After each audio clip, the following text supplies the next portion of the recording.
we made it over the border from New York State and into the heart of Red Sox Nation after sweeping the Mets at Citi Field. The Diamondbacks continuing this road trip and hopefully this winning streak with the first of 3 in Boston.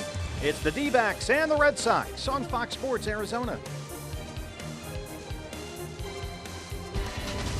Good evening from Fenway Park and welcome to the broadcast. Steve Berthune, Bob Brenly along the way. Another hot and muggy day on the East Coast today. It is very humid here tonight for our pitching matchup. Couple of left-handers on the mound. Patrick Corbin for the D-backs and David Price for the Red Sox. We'll see them on the mound. We will not see them, Bob, in the batter's boxes.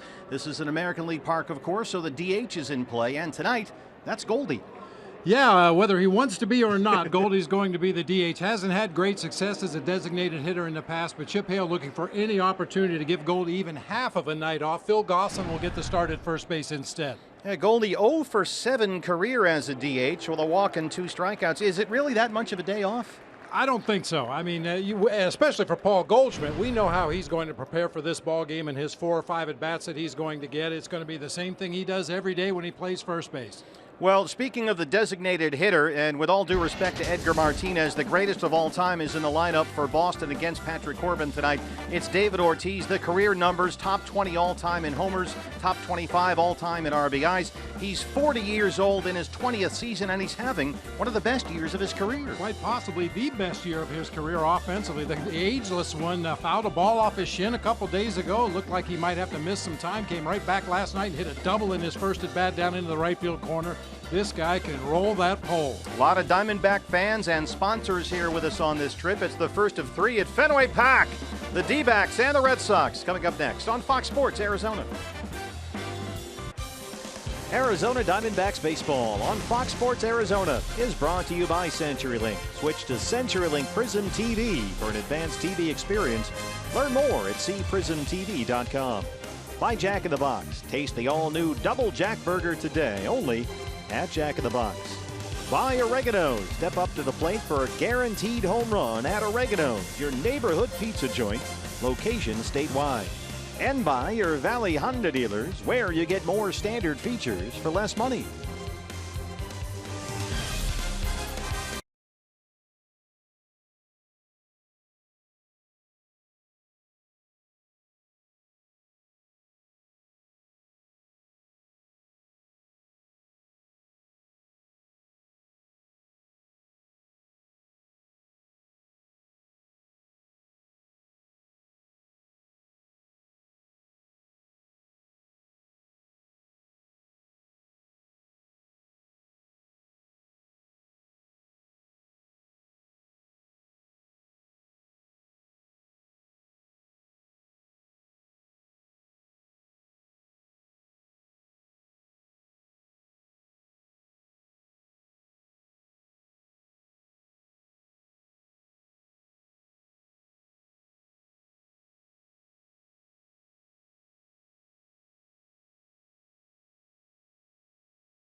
on Fox Sports Arizona is brought to you by Lone View Casino. Get in on big wins. By Chaz Roberts Air Conditioning and Plumbing. Choose Chaz. By Tire Pros. For the best selection of Continental and General brand tires, visit your local Arizona Tire Pros today. And by Gigablast. 100 times more powerful internet from Cox. Bring on tomorrow. Fenway Park, Boston, Massachusetts. The first of 3 for the Arizona Diamondbacks here. Goldie DHs tonight against David Price and the Red Sox. And the first pitch is next on Fox Sports Arizona.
Diamondbacks baseball is on the air from Fenway Park in Boston, Massachusetts. Steve Berthune, Bob Brenly, Todd Walsh along the way. Cloudy and muggy. It is very humid here tonight. Sticky, overcast. It rained a little bit earlier. We had one thunderstorm cell go through here, passed over without too much damage. Another one may be on the way.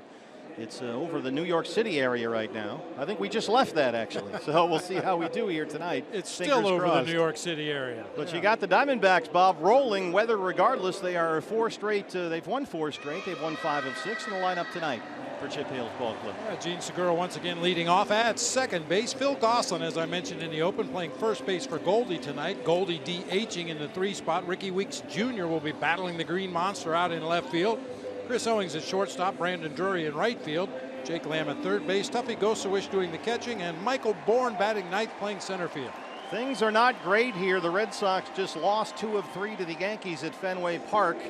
And once this series ends, they will face a 4-city, 11-game road trip. So a sense of urgency certainly here in Boston for their Red Sox. Your Arizona Ford starting pitcher for Beantown, left-hander David Price, his first season here.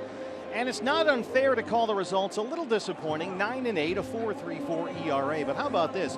No pitcher in baseball has given up more hits this season than David Price. Really surprising. In his last outing, he walked 5 batters, something David Price rarely does. The base on balls is not usually part of his arsenal out there on the mound. But as you'll see as this game progresses, very deliberate worker out there on the mound. Features a few different fastballs. He'll sink it, he'll cut it, he'll throw a 4-seamer, has a curveball and a changeup. Diamondbacks just be ready to hit strikes. Our eye on defense for the Red Sox brought to you by Nationwide Vision Centers.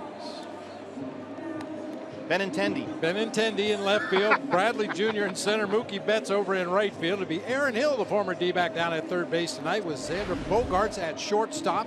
Dustin Pedroia, the ASU product, at second base. Hanley Ramirez, with amazing recuperative properties, will be at first base. The new catcher is Brian Holiday, recently acquired, and David Price on the mound. Will Little behind the plate tonight. He'll have the balls and strike. The crew chief Ted Barrett from the Valley is at first. Lance Barksdale, the second base umpire tonight, and down there at third is Angel Hernandez. Diamondbacks feeling very good here. A lot of D-backs fans with us. We've got some sponsors on this trip as well, so a whole bunch of Diamondback fans walking around Boston here tonight and in the hotel, and hoping to keep this winning streak alive. Let's go to your Valley Honda dealers. Key to the game. I see what you've done here. Yeah, the price is wrong. Come on down. David Price, as you mentioned, really having a rough year by his standards, and be a good time for the Diamondbacks to take advantage of a struggling David Price. Gene Segura steps in the right-hand batter's box, and we are set to go on a hot and muggy night at Fenway Park in downtown Boston.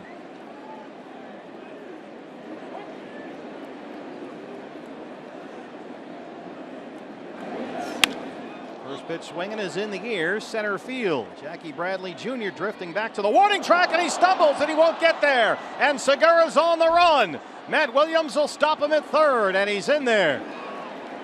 Jackie Bradley Jr. tripped over his own feet just shy of the bullpen, and it drops in.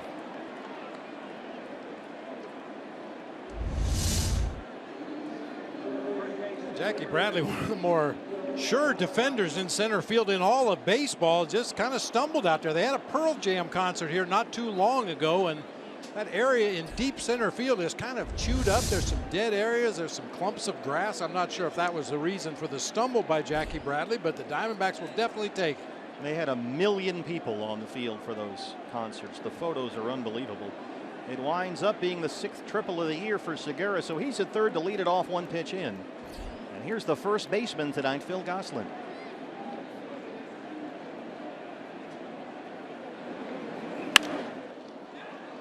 Jackie Bradley Jr. one more time coming in this time, and he makes a terrific catch on the shoestrings. Segura will stop it halfway, and he's out at third. Well, we saw that happen to Gene at Citi Field in the first inning of a ball game the other day. Went a little too far down the line, and Brian Holiday, the new catcher, who they just picked up this week, throws him out. We'll talk about a redeemer for Jackie Bradley Jr. coming in.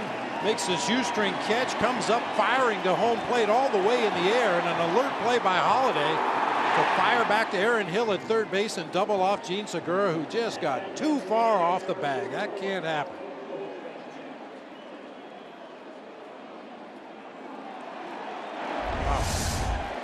So only 2 pitches in, quickly 2 outs for David Price, and here's Goldie as the DH tonight.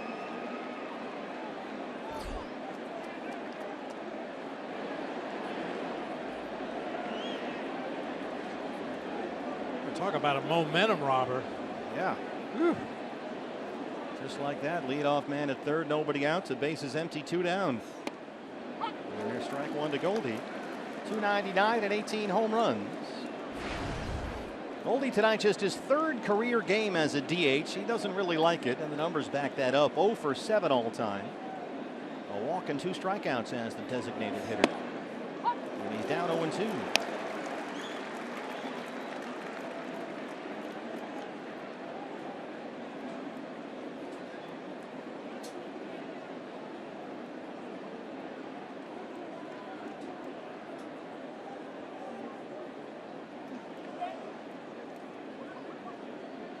Paul coming off a very productive series in New York this week. Against the Mets, he had 2 hits in all 3 games in the sweep at Citi Field. Doubled twice, homer, drove in 4 runs.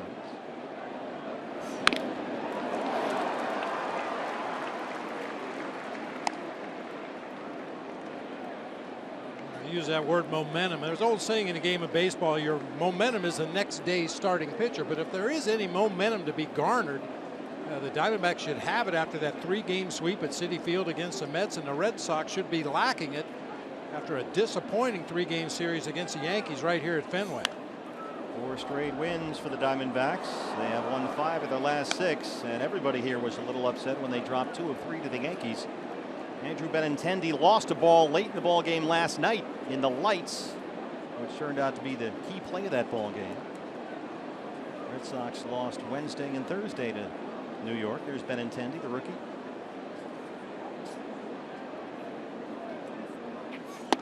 Price just missed with that one. It's 1-2 on Goldie. Red Sox are 3 games behind Toronto for the American League East lead. Right now they hold that second AL wild card, but they're only up a half game on Detroit and 1 game on Seattle. So they have very little margin for error here. He lifts that in the air, short right field. Mookie Betts coming in, and he won't get there. It's a base hit. 2-out single for Goldie brings up Ricky Weeks Jr.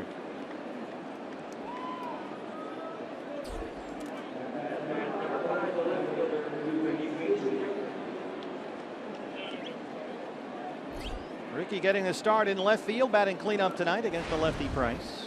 244 and 5 home runs.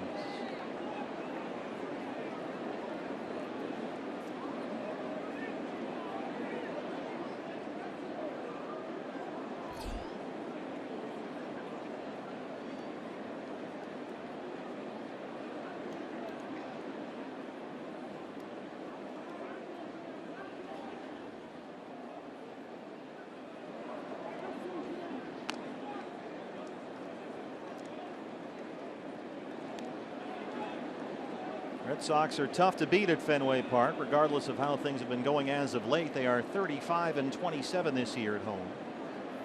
And they lead the American League in home runs per game, batting average, slugging on base percentage when they're on their home field. 1-0 on Ricky Weeks Jr. After that track meet at Citi Field the last 3 days, might be a little tougher to run on David Price. Only 2 attempted steals all season against him. 1 stolen base, 1 caught steal.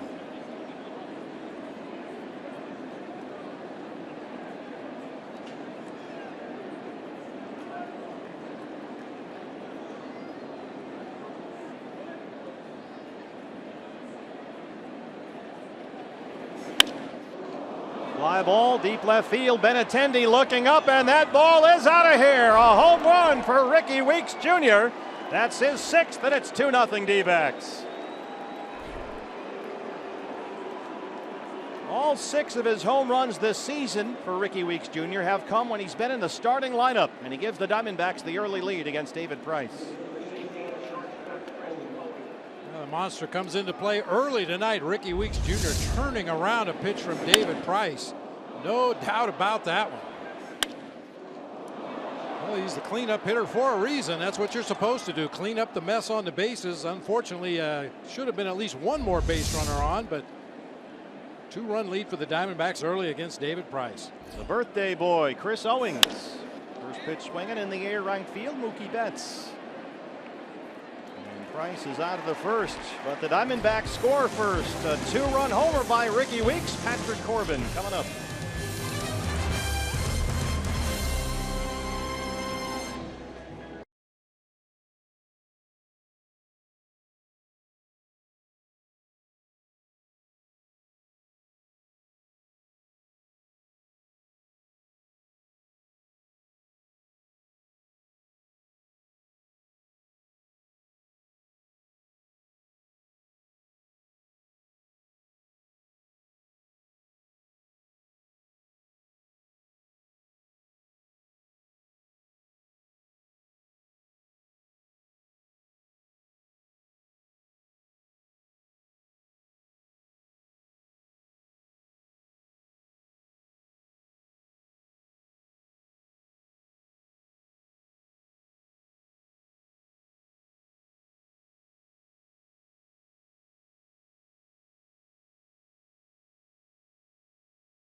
has given the Diamondbacks a quick 2-0 lead here at Fenway Park. And your Arizona Ford starter for the D-backs is the left-hander Patrick Corbin, who has surrendered more runs this season than any pitcher in Major League Baseball. He is 4-11 with a 5.37 ERA and winless in his last 8 starts. He has been better on the road this season. The ERA at home just a tick under 7. On the road, it's an even 4. He's given up 14 home runs at Chase Field, only 6 on the road this year.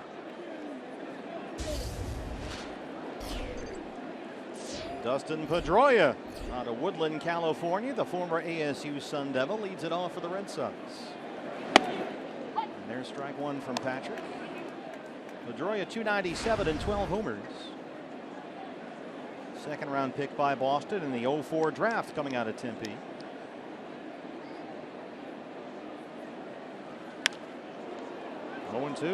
Something to watch for from Patrick Corbin tonight. We're told that he made a minor change of his positioning on the rubber. He's moved a little bit closer to the third base side of the rubber to try to keep that fastball inside on the right-handed hitters. Occasionally it's been tailing out over the middle of the plate and hurt him.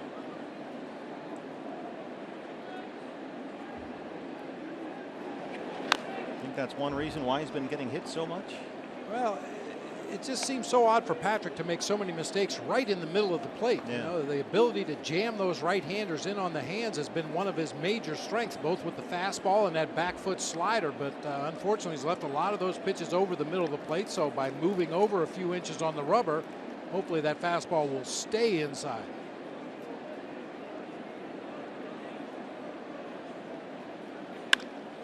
Pedroia hits it to second. It goes through Segura. Rough first inning for Gene out there.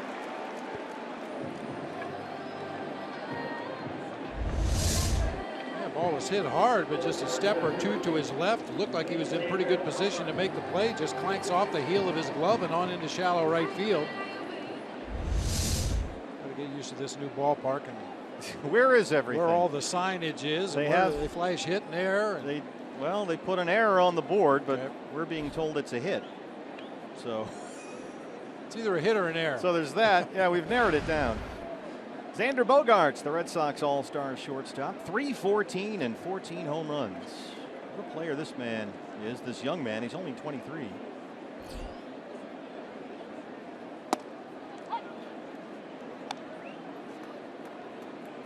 Bogaerts won a Silver Slugger Award at shortstop at the American League last year. He hit 320.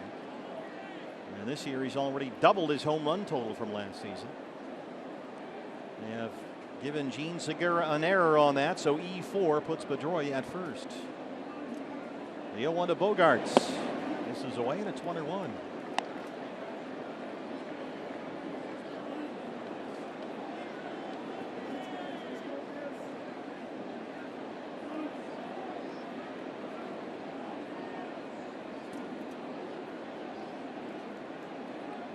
Two very talented youngsters in this Red Sox lineup back-to-back. Xander Bogaerts and Mookie Betts on deck. Products of the Red Sox farm system, and they have become two of the best players in the league. Bogaerts is third in the majors right now in hits.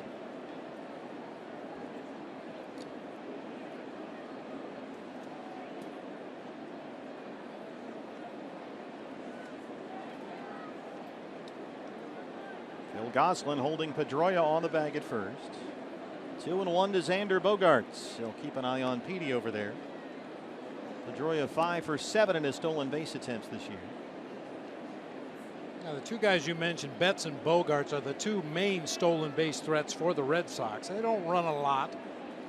Typical American League ball club, especially playing in this park. Station to station baseball. Has been for a long time in this division, certainly. Swing and a miss, and it's 2-2. Coaching down there at first base, you may recognize the former GM of the Philadelphia Phillies, Ruben Amaro Jr. this year. Went from the front office in Philly to the first base coach's box in Boston. I don't ever recall seeing that before. I don't think I've ever seen it before either, but Ruben Amaro seems to be very happy with his new post, coaching first base for this Red Sox team. Very unusual. 2-2 on Bogaerts. Ryan Butterfield coaches at third. Pedroia holds. Bogaerts, he goes. First strikeout for Corbin. Let's check the lineup for John Farrell's Boston Red Sox today. Well, we've seen the top two. Dustin Pedroia at second base. Andrew Bogaerts at shortstop. Mookie Betts out in right field, making his way to the plate right now. That guy, David Ortiz, DHing and batting fourth. Hanley Ramirez at first base. Jackie Bradley Jr. in center. Aaron Hill at third base. Brian Holiday doing the catching. And Andrew Benintendi out in left field. Nailed it. Mookie Betts an all-star this year.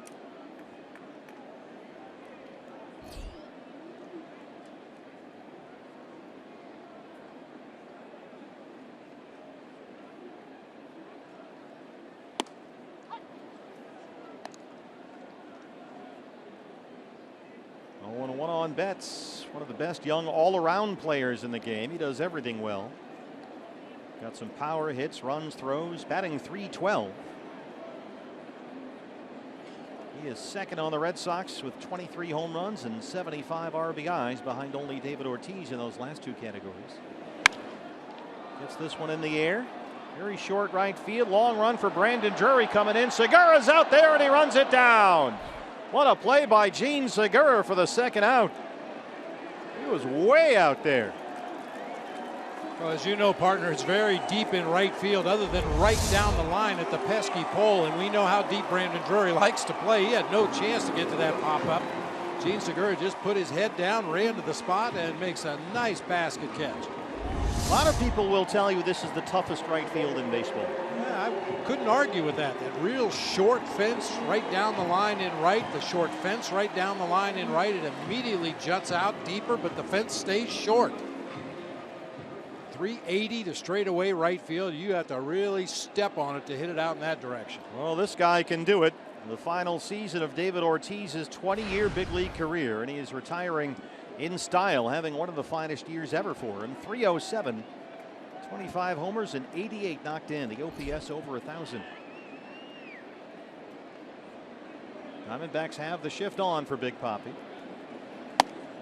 And there's ball one from Corbin. Ortiz leads the American League in doubles, slugging, OPS, and intentional walks. And he is the only player in the league right now with more walks than strikeouts this year.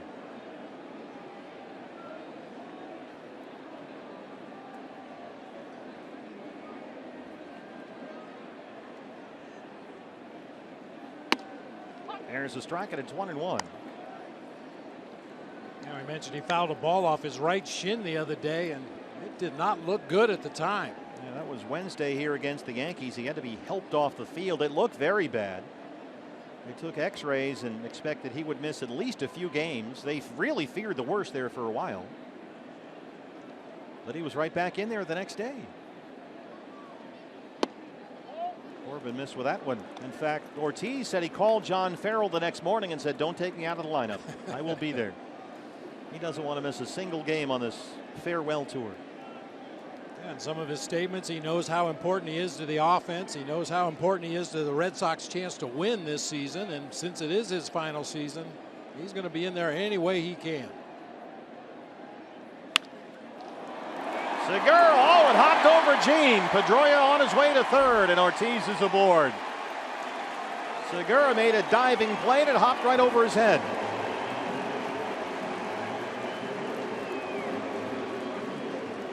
Misplay on Pedroia's ball, a great running catch on Betts' pop-up.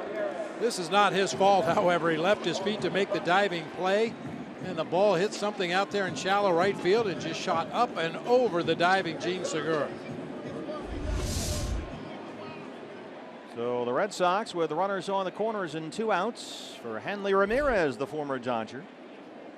Last year, the left fielder in Boston. This season, he's the first baseman, batting .271 and 14 homers. I mentioned the amazing recuperative properties of Hanley Ramirez. He was run over at first base last night, and it didn't look like he was going to last the night. Yeah, he had the Yankees' big catcher Gary Sanchez running at full speed, a violent collision over there.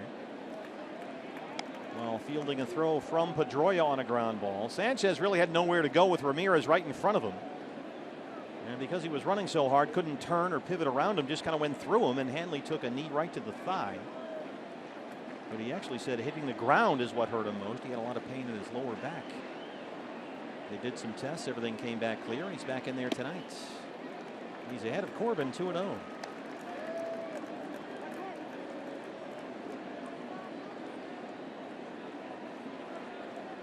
Patrick with a 2-0 lead really obviously wants to get out of this mess. First and third, 2 down, behind on Ramirez though. 2-0.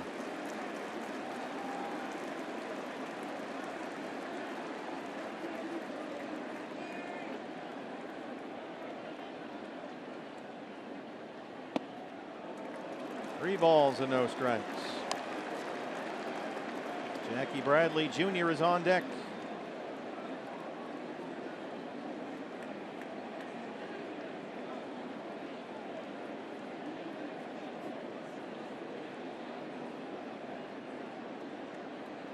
Hanley Ramirez hitting .344 versus left-hand pitching this year. He can do a lot of damage against lefties. Just like that, and it's gone. A rocket over the green monster seats out there, and it's 3-2 Boston.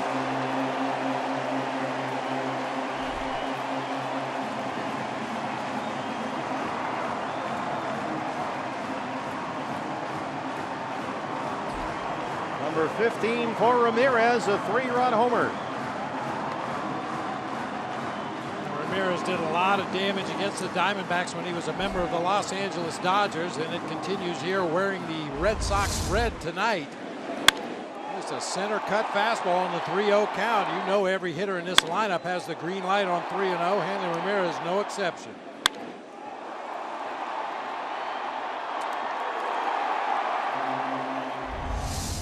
Patrick Corbin's struggles continue. He'll face the left-hand hitting Jackie Bradley Jr., the center fielder.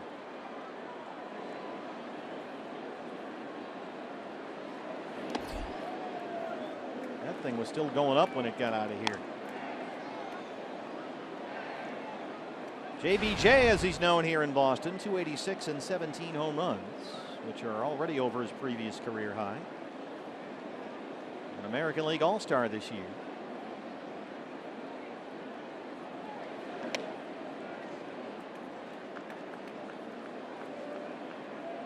That assist he recorded back in the first inning, throwing home to the catcher Holiday and then down to third base, his 12th of the season. A very good defender. We wondered for a while that he might not hit, but he's picked it up this year.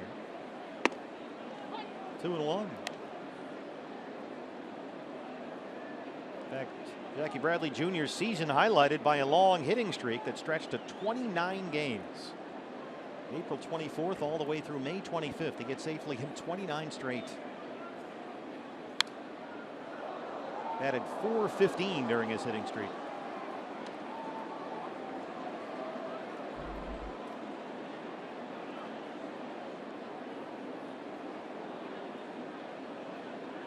Two balls and two strikes.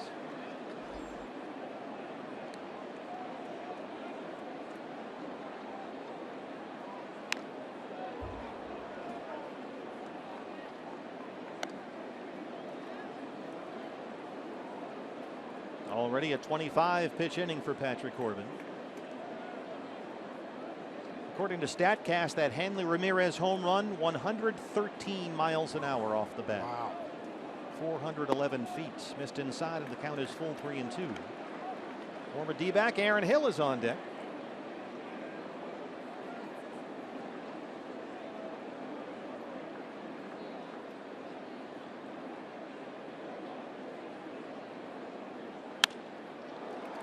He hits it the other way, and it goes through Jake Lamb.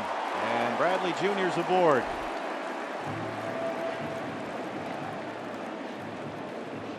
Take a look at our eye on defense for the D-backs, brought to you by Nationwide Vision Centers. Rookie Weeks Jr. out in left field tonight. Michael Bourne in center. Brandon Drury over in right field. It'll be Jake Lamb and Chris Owings on the left side. Gene Segura and Phil Gosselin on the right side. Tuffy Gostowicz doing the catching, and Patrick Corbin on the mound. A little sloppy defensively here in the first. Two errors in this inning, one by Gene Segura. That one is E5, the error on Jake Lamb. So Mike Butcher out there trying to get Patrick Corbin out of this first as Aaron Hill steps in.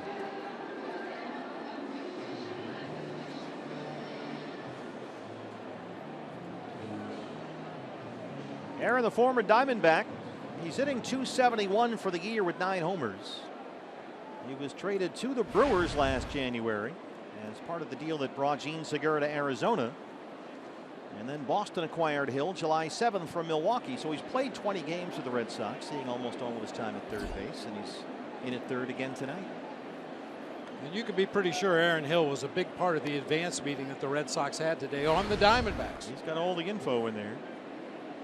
When you work as hard as Hilly does at his profession, you pick up a thing or two. A very good career with the Diamondbacks. .273 and 55 home runs. Parts of 5 seasons with Arizona. Patrick misses away that time, and he's behind 1-0. Aaron Hill was really having a nice year in Milwaukee. Just under 80 games as a Brewer. Hit .283 with 8 homers. He's hitting a little under .220 so far with the Red Sox.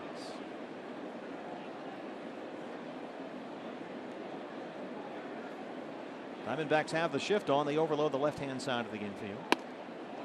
That pitch missed away, and it's 2-0.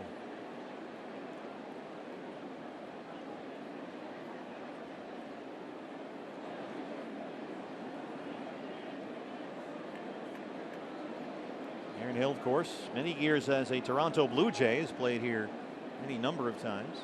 So he's certainly familiar with Fenway Park. Right behind Ruben Amaro Jr. at first, 2-1 now. This is the way things have gone for Patrick Corbin as of late. He is winless in his last 8 starts, 0-5 during that span with an ERA just over 7. And the Diamondbacks have won just once in Patrick's last 8 appearances.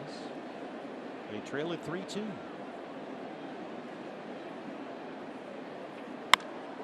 That one's belted down the left field line, but it hooks foul.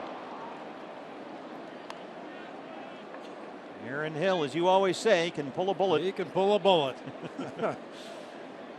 He may be hitting in the 220s here, 217 going into play tonight for the Red Sox, but he's hitting about 420 foul down the third baseline. Well, Patrick Corbin about to go over the 30 pitch mark, and he's not yet out of the first inning.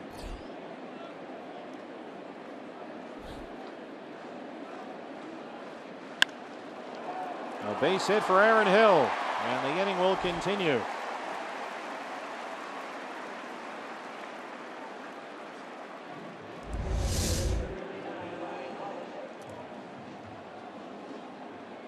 That's what this Red Sox offense will do. They'll grind you down. Usually they work very deep at bat, see a lot of pitches, make you throw hittable strikes before they'll pull the trigger. That really started here when Kevin Youkilis was a Red Sox, and then they got Pedroia and guys like Bill Miller. Zach Godley will start throwing in the Diamondback bullpen, but it seemed every guy up there would have a 10-12 pitch at bats. And then you have 4-hour games and off you go. Brian Holiday, the catcher.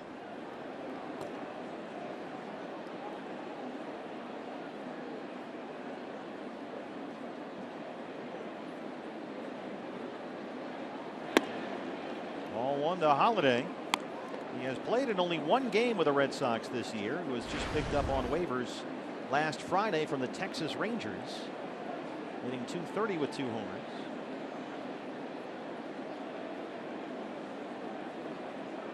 Red Sox have had a litany of catching problems in recent seasons. They have a very high prospect, Blake Swihart, who never really did pick things up back there and was converted into an outfielder before he hurt himself. That one is hooked foul.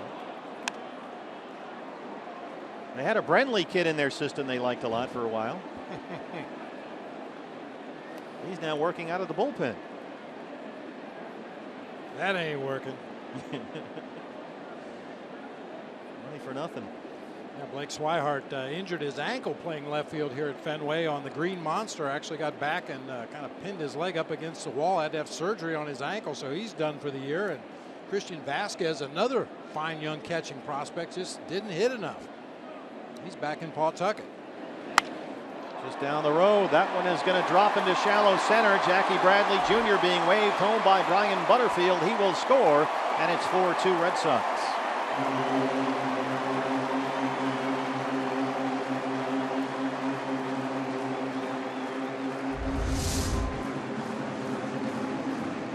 Not a bad pitch. Soft contact off the very end of the bat. Unfortunately for Patrick and the Diamondbacks, it finds grass out there in shallow center field. And the misery continues here in the first. Ninth man to bat in the Red Sox first is the rookie Andrew Benintendi, the left fielder. Just turned 22 years old last month. Only 8 games with the Red Sox this year. 9 hits in 23 at-bats. Just made his major league debut August 2nd.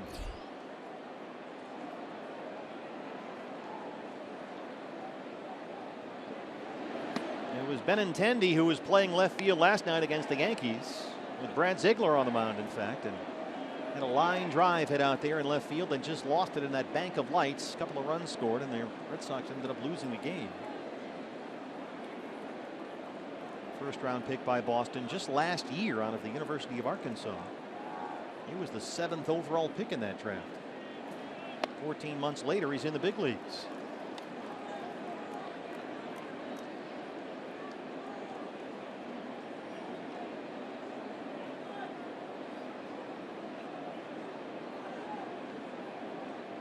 He's got Hill at third, Holiday at first.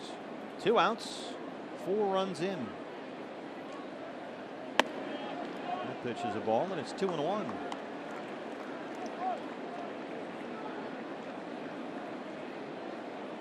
We've seen this far too often for Patrick this year. Sometimes it is just an odyssey trying to get out of the first inning. Creeping up toward 40 pitches in the first, with Zach Godley warming up in the bullpen. There's a strike, and it's 2-2.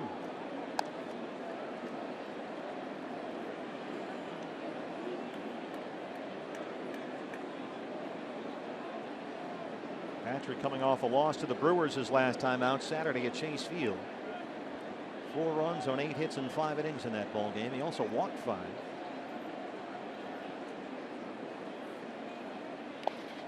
If he blocks that one, Holiday will get an extra 90 feet. A wild pitch charged to Patrick Corbin.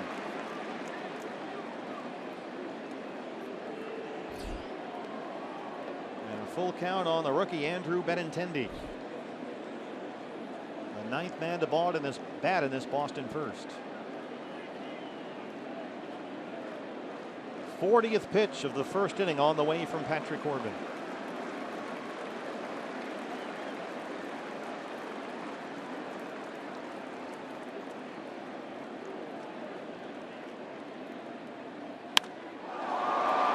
In the air center field for Michael Bourn. A 40 pitch first for Patrick Corbin. The Red Sox score 4. They lead it 4-2.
4-2 and set for the top of the second inning against David Price. And now for greater coverage of baseball, it's brought to you by T-Mobile. A look around the rest of the National League West. Rockies in Philadelphia. They are scoreless at Citizens Bank Park. The Padres leading at Citi Field. Oh, the Mets are going to be thrilled. Ooh. Their fans are already hot and bothered. 5-0.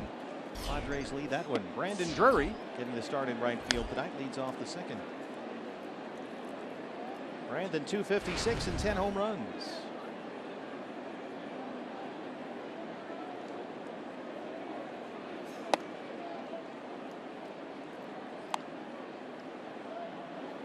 David Price gave up 2 runs in the top of the first inning, but the Red Sox got him 4 back.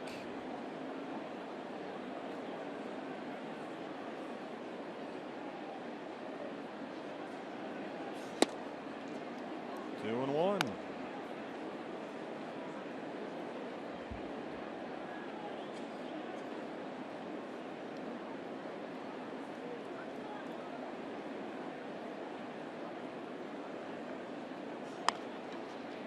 Here's a tapper in the hole. Aaron Hill in front of Bogaerts. Throws him out. 1 away.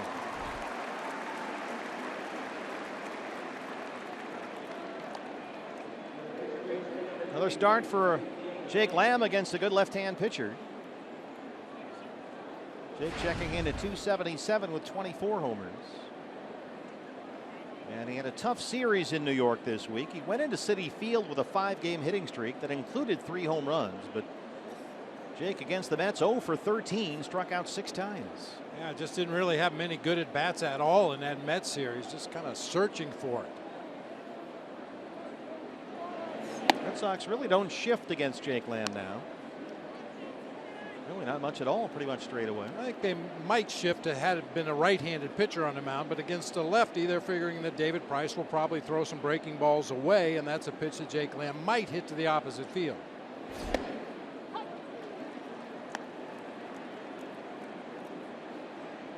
1-1 on Jake Lamb. Jake hitting 173 versus left-hand pitching this year. It's an ongoing process as Chip has committed to giving Jake these opportunities against left-handers. He hits it on the short hop. Nice stop there by Xander Bogaerts, and he throws him out. 2 down now for Tuffy Gozuish, coming off a career day maybe. Yesterday, as the Diamondbacks completed a sweep of the Mets at Citi Field. His first ever triple, and then his second home run of the year. They did a great job behind the plate under really adverse conditions. It was hot and humid at Citi Field yesterday, and Tuffy came through with flying colors. And the Diamondbacks finished off a 3-game sweep of the Mets. And now in Boston looking for their 5th consecutive win. Tuffy batting 178. He's got 2 homers.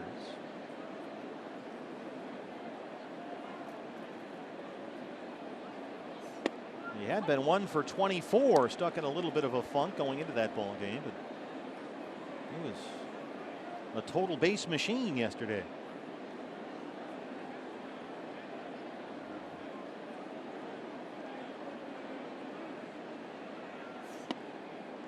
One and two.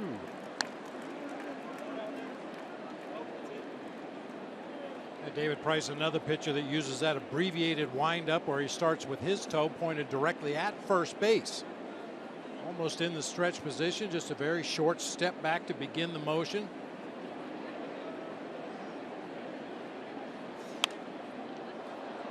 That's becoming very popular in baseball nowadays. I think it a lot like a hitter. The more moving parts you can eliminate, the better your chances of getting in a good hitting position or a good throwing position.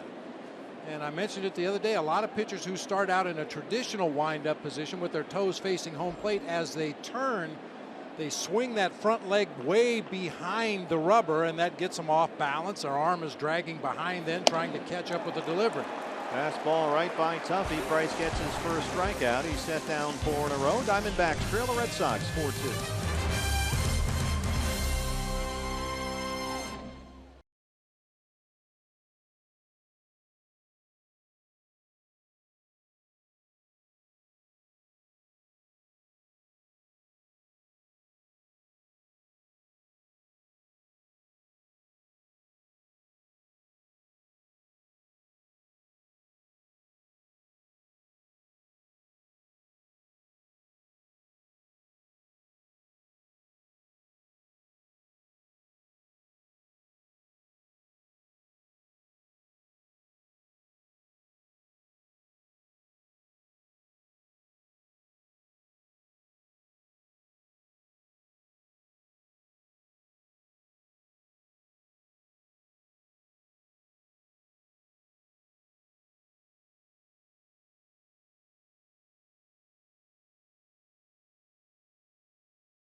up to the moment with game day, live game video highlights, StatCast news, and the whole thing. Just download MLB.com at Bat, the #1 app for live baseball on your phone or tablet. Dustin Pedroia, who led off the first, will lead off the second for the Red Sox, and he bounces one in the hole. Tough play for Chris Owings, and he can't pick it up, and Pedroia is aboard.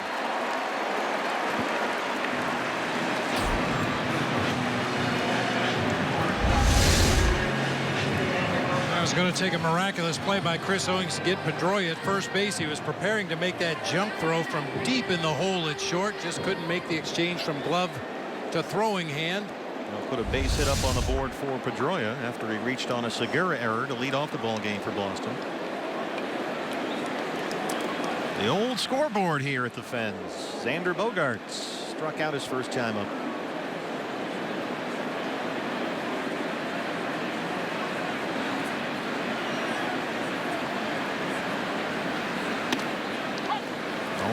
Yeah, a lot of nuances to Fenway Park, to put it mildly, and unfortunately, because of the rains we had earlier this afternoon, neither team was able to take batting practice or fielding practice on the field. So Brandon Drury in right, Ricky Weeks Jr. in left field, just throw them right into the fire. They got a ladder out there. If it hits one of these score cards on the board. That's a fair ball down the left field line. It caroms off the seats right there. There's almost no foul territory in the outfield, so Bogaerts will settle for a single. Yeah, one of the things you learn as a shortstop in this ballpark is on a ball hit right down that third baseline, you better bust it out there in shallow left field, because the ball may do exactly what this one did, hit the facing of the bleachers and ricochet back toward the infield. That time Ricky Weeks was on it quickly enough to hold Pedroia at second base. Mookie Betts now. Betts popped up in his first at bat in the first inning.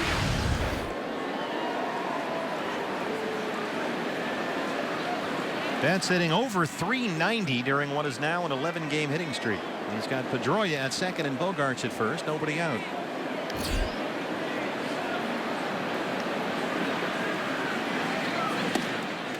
There's a strike, 1-1.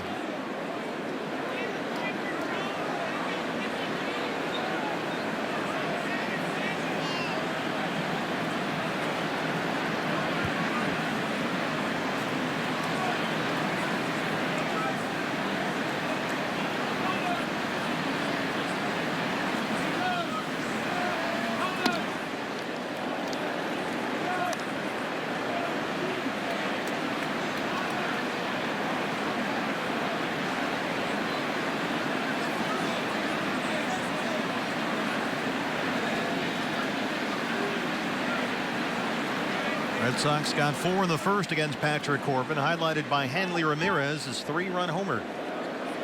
His 15th of the year into the monster seats just down the left field line.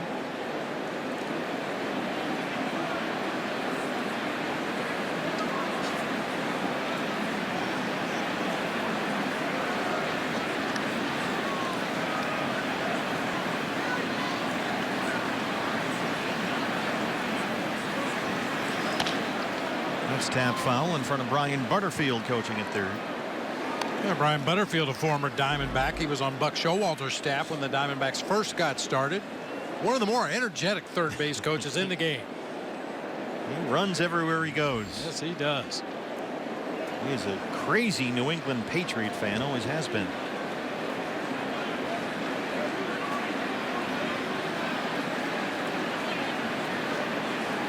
One and one on Mookie Betts.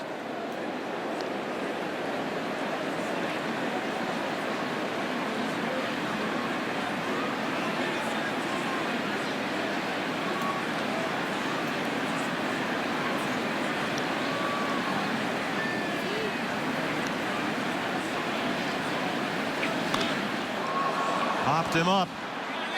Entire infield converges. Segura calling for it, and he's got it for out number 1. David Ortiz.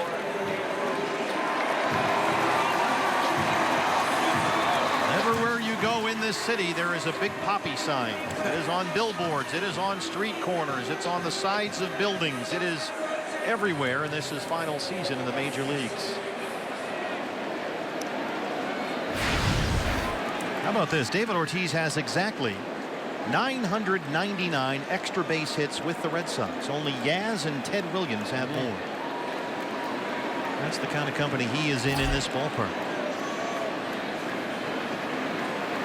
2 on and 1 out. Ortiz singled and scored his first time up.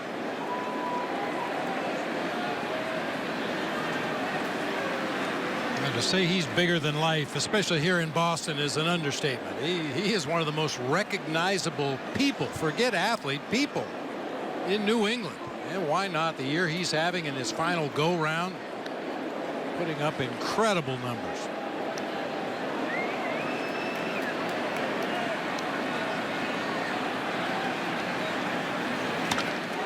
He belts one into right center, and this is trouble.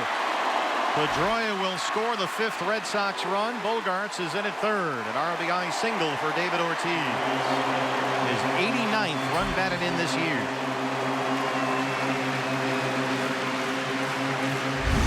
Well, you just wonder how much longer Chip's going to let this go on. Patrick Corbin obviously has absolutely nothing to battle these Boston Red Sox tonight. Every pitch he throws in the strike zone has been hit hard somewhere.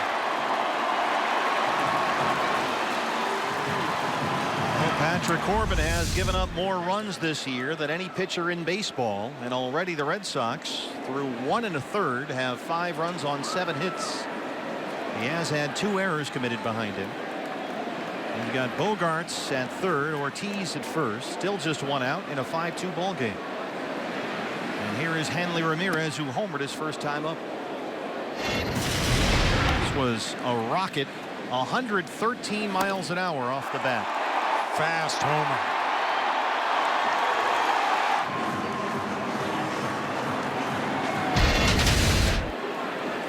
His 15th of the year, a 3-run shot.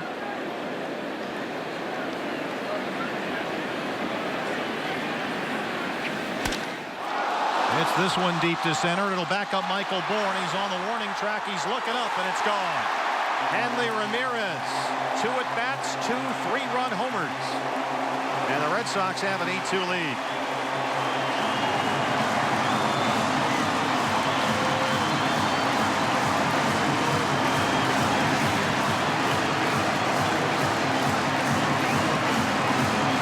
Four in the first, now 4 here in the second against Patrick Corbin.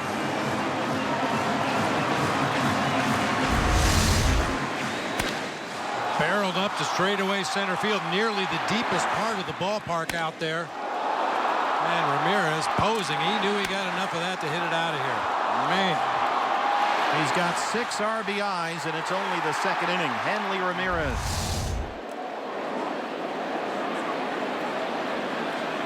Jackie Bradley Jr. reached on a Jake Lamb error his first time up. Bullpen busy again for the Diamondbacks. That one's fouled away, and it's 0-1.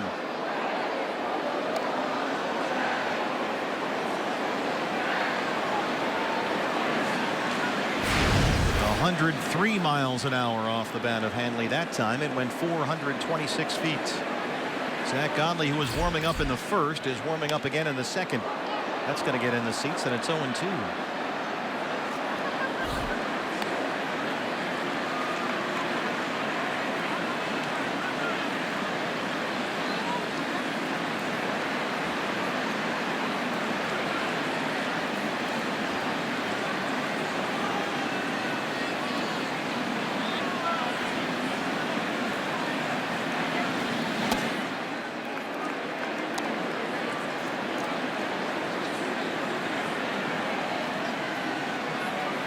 th career multi-home run game for Hanley Ramirez in his 2nd season in Boston, where he actually started his career. Originally signed by the Red Sox. And Patrick strikes out Bradley Jr. His 2nd strikeout, 2 outs.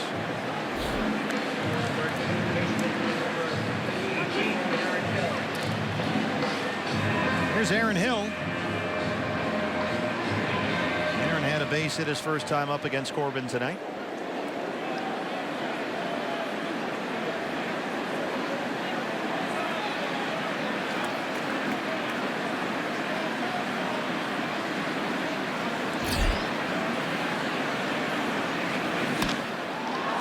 Belts one into right field. Another base hit for the Red Sox.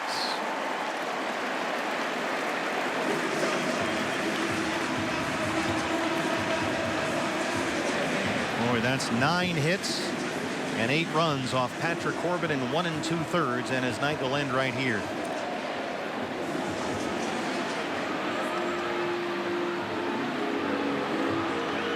Zack Godley coming in back from Fenway Park right after this.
For Patrick Corbin, he has given up so far 8 runs on 9 hits, recorded only 5 outs, and Zack Godley has had to come in from the Diamondback bullpen, his 13th appearance of the year. Yeah, pitched an inning of relief yesterday after Braden Shipley was so good for 7 innings, shutting down the Mets. Zack Godley with a perfect inning in yesterday's ballgame. Through 15 pitches, 9 for strikes. He'll face the catcher Brian Holiday, who had an RBI single his first time up.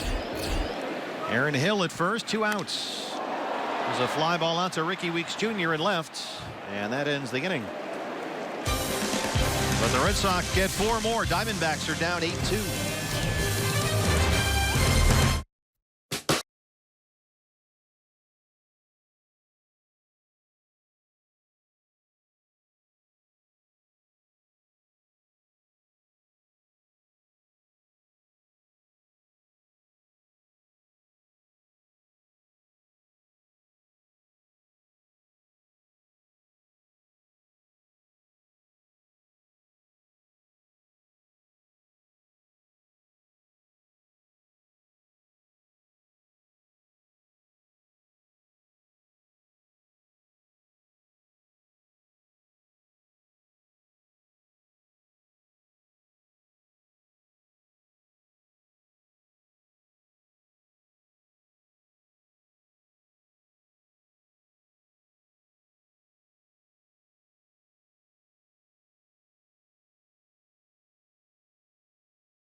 Where the Diamondbacks trail the Red Sox 8-2. D-backs fans, if you can't catch the games on TV, you can stream them live on your mobile device with the all-new Fox Sports Go app. Just download the app and take Fox Sports Arizona and D-backs baseball with you wherever you go.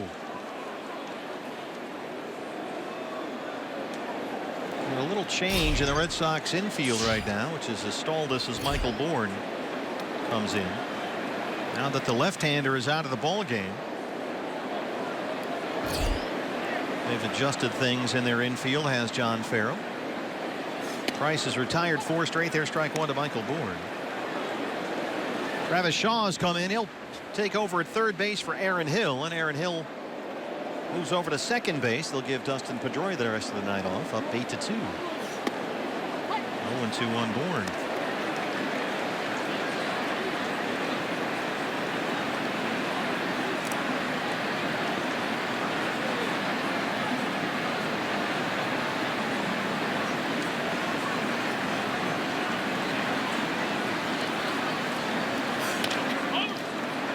Hanley Ramirez, the backhander at first. He'll take it himself. One away in the third.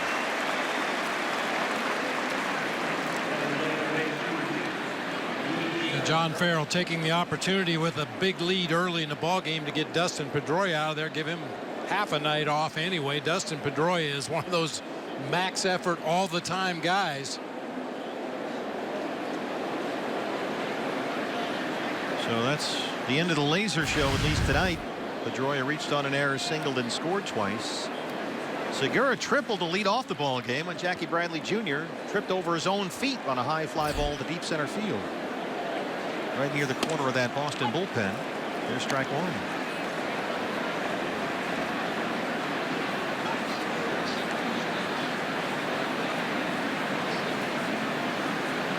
Segura came into the ball game hitting .310 with 10 homers. And now tied with the Nationals' Daniel Murphy for the NL lead in hits. So he may lead the league as of this moment with that triple in the first.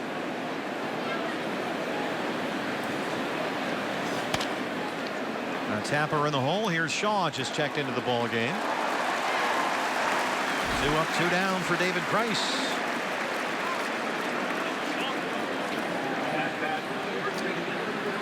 There's Phil Gosselin, the first baseman tonight, with Goldie DHing. Phil flying out to center in his first appearance. Gosselin's third start this year at first base. He had never played any first base in the major leagues before this year. Only the third time ever that Goldie's been the DH.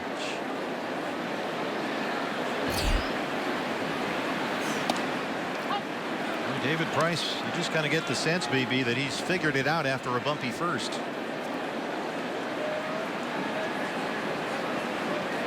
1-2-3 second. 2 outs in the third, ahead of Gosselin 0-1.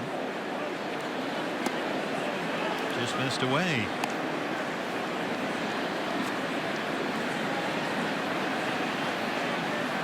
Well, even with a big lead in the ball game, I would expect John Farrell to try to extend David Price as deep into this ball game as he possibly can. The Red Sox bullpen is running on fumes right now.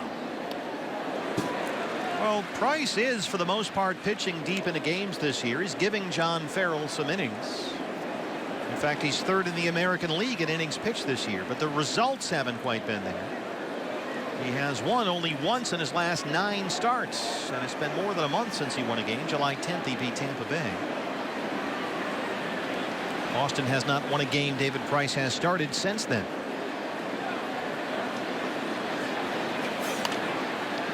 And he'll stay 1-2 on Gosselin.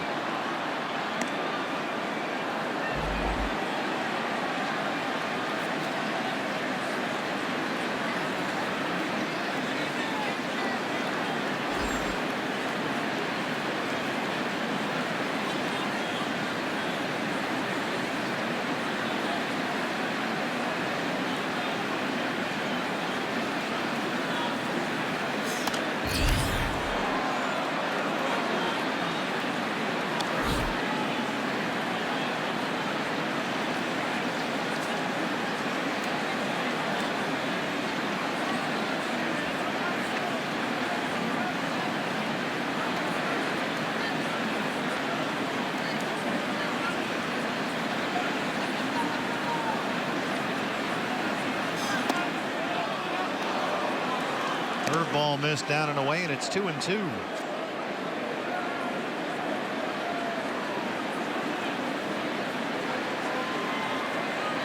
Price has gotten more efficient as the game has gone on. Now 35 pitches, 26 strikes. And he strikes out Goslin. Second strikeout tonight for David Price, who has set down 7 straight. Diamondbacks trail at 8-2.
Fenway, I'm Todd Walsh. Welcome back. Steve and Bob, earlier today, before the rains interrupted what would have been batting practice, some Diamondbacks went exploring, and we captured it on Diamondbacks Live, the pregame show. I walked in at about 2 o'clock. If you look up, that's Tuffy Goswish, Archie Bradley, and Dominic Leone. Just what are they doing? Out. Well, they climbed over. This is how they got back. They had to scale the wall. I felt like Ward Cleaver scolding them when they came back to do an interview on the pregame show, but they wanted to go up to the Ted Williams red seat 502 feet away just to see how far away it really was. You know, I got a note on that, Yeah. by the way. Are you aware of this? It's funny you bring that up as Andrew Benintendi leads off the 3rd inning against Zach Godley, who hits him. Now, as you said, there is one seat out there. Obviously, tonight you can't see it. Someone's sitting in it behind the Diamondback bullpen, 502 feet away. All the seats out there are one color except this one red one. The guy that hit the ball, of course, is number 9, Ted Williams. The guy who gave up the homer is Fred Hutchinson, the late Fred Hutchinson. Yep. It would have been his birthday today. You're kidding. No, I'm not. Seriously. I don't think those 3 guys are aware of that, or even who Fred is. But Yeah. that's a. I had a note on that. I'm like, oh, I can't believe you mentioned that, because I've been, trying to find a way to work it in here. Yeah, there it is. So sorry for that.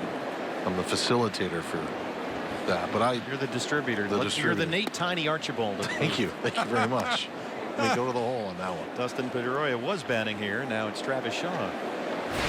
Well, they all decided, Bob, and I'm sure you'll appreciate this, that they didn't want to give up anything 502 feet. No. It's a long way out there. Yeah, there are a lot of people that don't believe that the ball was actually hit that far. Wait a minute. What? Well, I'm just saying.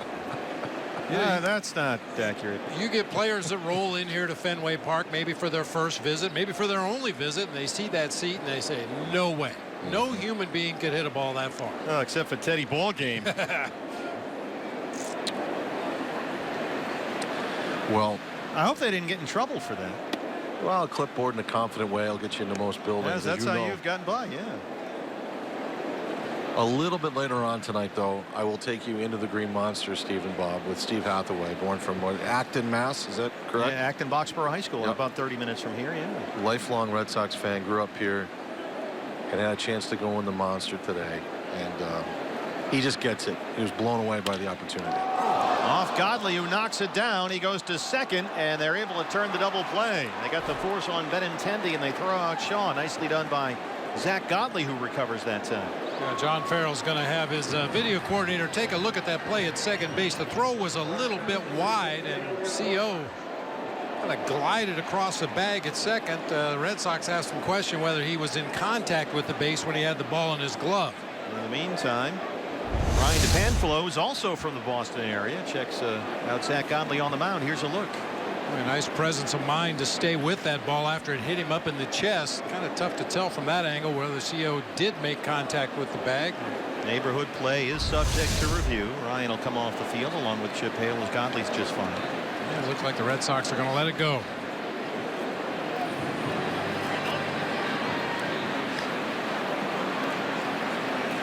By the way, we are told as Travis Shaw was the one that hit into that double play. He has had to been taken out of the game with flu-like symptoms, Dustin Pedroia. So Shaw came in to essentially take Pedroia's spot in the order. So Pedroia out not to get a night off tonight, but because he has got flu-like symptoms. So we'll see what that means for Pedroia for the rest of this series. Xander Bogaerts singled and scored his last time up. He's 1 for 2. Did you go in the wall? You were in there. Briefly, it was like a kiln. Oh, I bet today. At about 2. I've never actually had sweat on my knees go through my pants before, but you know, it's a thrill. It's like anything else. We got to go in there. In fact, the Red Sox have been great. We have a bunch of Diamondback fans and sponsors here. They had a tour of the ballpark earlier today. We got to do that last time we were here 3 years ago. It is cool in there. Nothing like it. I mean, it's neat, not temperature-wise. No, not by any means. Yeah. Tuffy Gozowicz went in earlier today. We had a Polaroid. Actually, Archie Bradley was using his Polaroid all over the ballpark today. But Tuffy was disappointed that the last time he signed his name inside the monster, the autograph has disappeared. So he went in to do it again. It disappeared. What happened? You know, that'll happen. I don't know. I think. Well, I mean, let's get our investigative eye team on this. And Okay. well, I mean, we can't have that. Call the boys at the cop shop and see what's going on. Yeah, let's just kind of, you know. This is where Spotlight was filmed. Let's investigate. Okay. The thing that just strikes me is Archie Bradley. Not only does he use it, but I mean, he has a Polaroid. I mean, they were out here taking Polaroids. Well, yeah, he does that. He had a Polaroid with Vin Scully, right? Yeah, and he had another one too with somebody famous. How about a piece on Archie's pictures? Okay, I'm on it. That'd be cool. I'd like to see some of those actually. Tell original programming you called. But it's interesting because, you know, we all have our phones now, but he does it on an actual old-time Polaroid where it spits the picture out there and makes that funny sound. Tuffy was out there holding a Polaroid in the Ted Williams seat, and it was like a badge of honor as he walked in with it. That's cool. But not temperature cool. Exactly. There is nowhere in this city that's temperature cool today. No. This was like Cincinnati was brutal. New York was terrible. This is right there. This sort of heat bubble has been hanging over the East Coast for a while now. They've actually had a severe drought in this area all summer long. It's barely rained at all here, except of course for before the ball game today. Jake Lamb at third. When Zach Godley gets through 3, Diamondbacks are at Fenway Park where they trail the Red Sox 8-2.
David Price, who was down 2-0 in the first after Ricky Weeks Jr. hit a home run. He has not had a base runner since. He's retired 7 straight now ahead of Goldie 0-1 as we open up the 4th.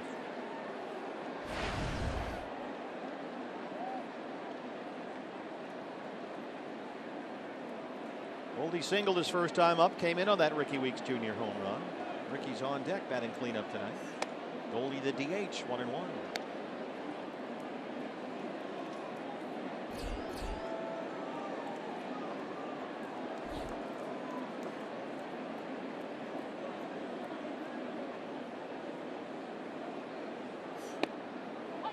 Goldie doing very well this year against left-hand pitching because he gets the ball in, hits the ball in so well that lefties really can't get inside on it very much, it seems. We saw Steven Matz try and do that in New York earlier this week.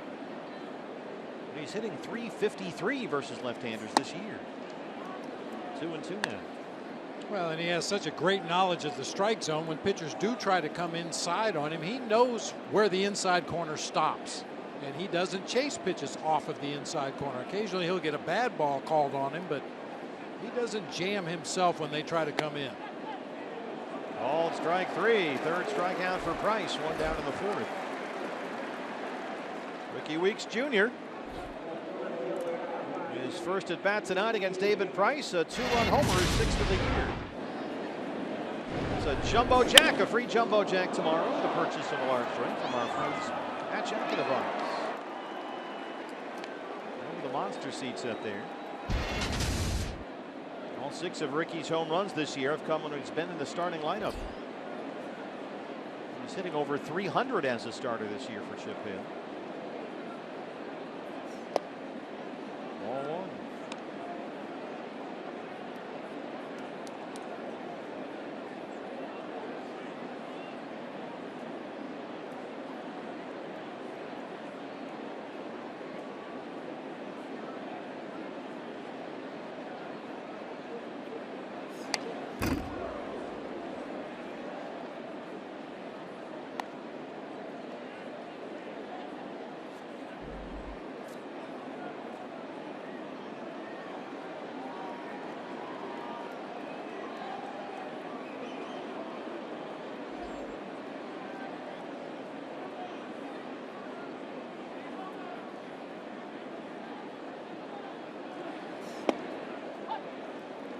The Red Sox will be very encouraged by what they're seeing from David Price tonight, because he has been in a slump, really. Things started off well for him, but lately he's really scuffled and has been anything but the ace that they paid for. He's gone just 2-7 in his last 14 starts. Price was 7-1 near the end of May. But he's won only twice his last 14 times out, and the Red Sox have gone 4-10 in his last 14 starts. That's not an ace. Yeah, Carl Willis, the pitching coach for the Red Sox. I mean, it happens to the best of them, and David Price has been one of the best pitchers in the game for quite some time, but mechanically he just felt out of sync. They looked at where he was standing on the rubber, where he's holding his hands. We talked about the leg kick earlier.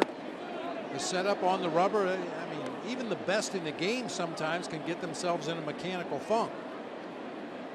Looks very comfortable tonight. Yeah, the last Diamondback to reach base safely was Ricky Weeks Jr. after that home run. 2-2. This is a guy, Price, coming off a season last year between the Tigers and the Blue Jays, during which he went 18-5 and pitched to a 2.45 ERA that actually led the American League. And of course was traded at midseason, helped get Toronto into the ALCS. So that and his previous track record got him the most lucrative contract in baseball history for a pitcher. 7 years, $217 million.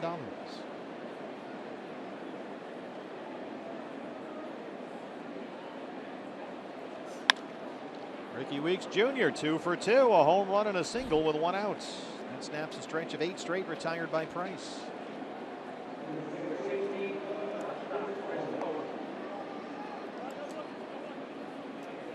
Price is going to make between $30 million and $32 million per season over the life of his contract. And that's if he doesn't opt out, which he can do after 2018 and go somewhere else and make even more money. Get more money. Sure. And, you know, most starting pitchers, they start around 31, 32, 33 games a year, depending on circumstances and off days and what have you. So he's making $1 million per start.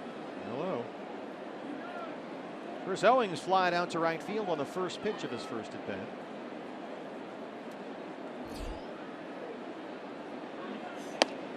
Takes that one for a strike. Mentioned to Todd that it was Fred Hutchinson's birthday today. It's also Chris Owings' birthday. He's 25. 272 and 2 home runs. And he is hitting the ball as well right now as anyone in this D-backs lineup. He has really looked good lately. He has barreled up just about every at bat. We mentioned it at Citi Field, hit the wall 3 different times. Very easily could have been home runs if they carried just a little bit farther. And connect with that fastball, and it's 0-2. CO has hit safely in 4 straight games, starting with his triple in Sunday's win over the Brewers. That was back at Chase Field. Then a big series in the sweep of the Mets. He went 7 for 14 at Citi Field, including 3 doubles and a triple, and had 3 RBIs in the win yesterday in New York.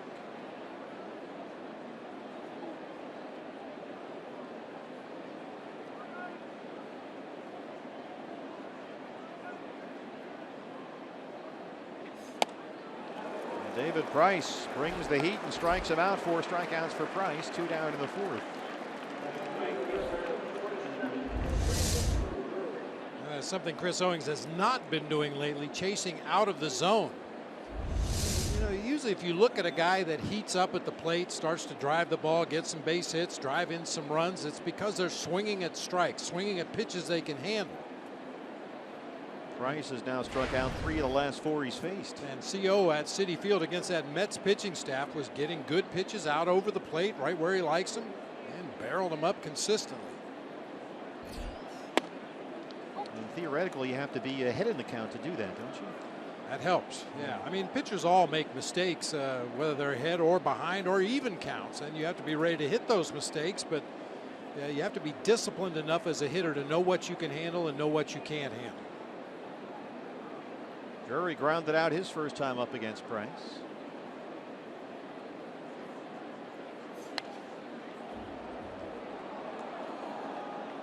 Brandon walked and drove in a run in the win yesterday at Citi Field, and homered there against the Mets Tuesday night. His 10th of the year.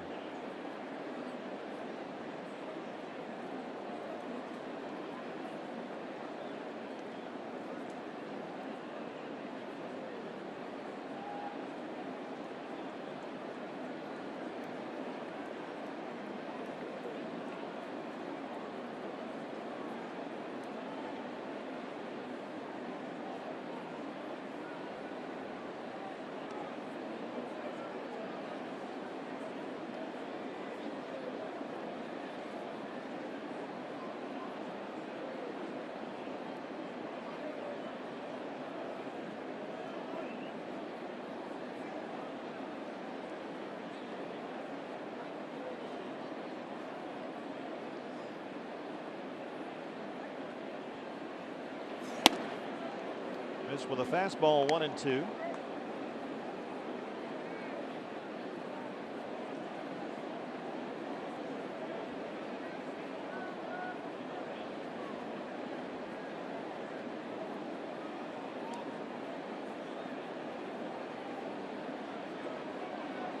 No pitcher in baseball has given up more hits this year than David Price. So far, the Diamondbacks with just 4 through 3 2/3.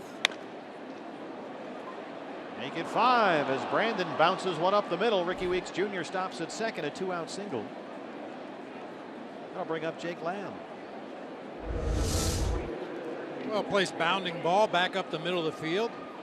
Bogaerts can't get to it, and a wise move by Ricky Weeks. He rounds the bag at second and remembers the throw Jackie Bradley made back in that first inning and decides to drop anchor.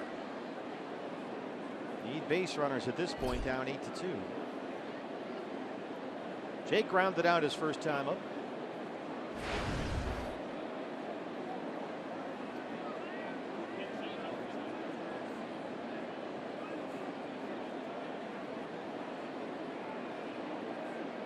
How do you think Jake has progressed against left-hand pitching as the season has gone on, now that he's getting more opportunities, especially lately, to face them? It's been a real roller coaster ride, depending on the left-handed pitcher. If it's a guy on the mound that likes his fastball, throws a lot of fastballs, and gets them out over the plate, Jake has taken some good swings and put together some good at-bats against those guys. But if it's a lefty that has a little tail on that fastball and can get it in on his hands and then follow that up with some kind of an off-speed pitch away, he struggles.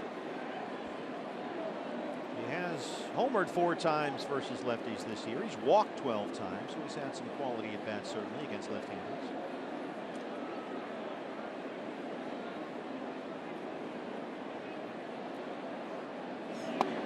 Always gets into that sort of fine line between the process, during which you hope there's improvement, and the results, right? Somewhere in the middle is the sweet spot, at least until you start getting consistent results. Yeah. I mean, bottom line is you want results every time you step in that batter's box, regardless of the opposing pitcher out there on the mound. But the reality is there's very few lefties that handle left-hand pitching well. And Ramirez has that one, and the Diamondbacks strand 2. They trail the Red Sox 8-2.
Half of the 4th inning. Time to take a look at this day in baseball history, brought to you by Geico. This is a little eerie for me. Yeah. I mean, Hanley Ramirez has 2 3-run homers in 2 innings tonight. On August 12, 2008, David Ortiz had 2 3-run homers in the 1st inning as the Red Sox scored 10 against the Rangers in that ball game. That was a wild one. Scored 10 in the 1st. The Rangers rallied back in that game to take a 15-14 lead, scoring 8 runs in the 5th and 5 in the 6th. And then Kevin Youkilis hit a 3-run homer over the monster in left field to give the Red Sox an eventual 19-17 victory. The Yuka. 2 3-run bombs in the 1st inning. How are we looking? Woo. Mookie Betts leads off the 4th against Zach Godley on in relief of Patrick Corbin, who left after getting only 5 outs. Gave up 8 runs on 9 hits, including 2 3-run homers by Hanley Ramirez. And Zach is ahead of Mookie Betts, 0-2. Betts has twice popped up to second. He's 0-2.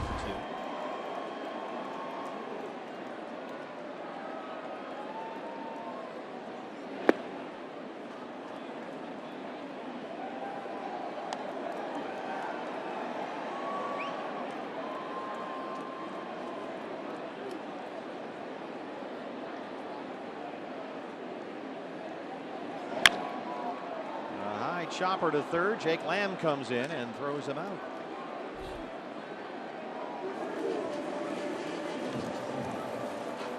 It's 4 ground ball outs for Zach Godley so far. And here is Big Papi.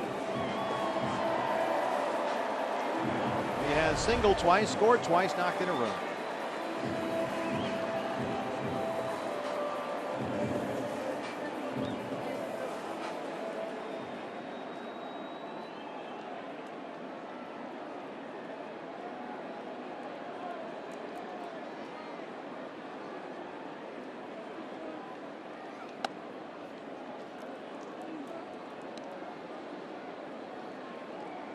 David Ortiz, 20 years in the big league, 6 with the Minnesota Twins, and now 14 in Boston.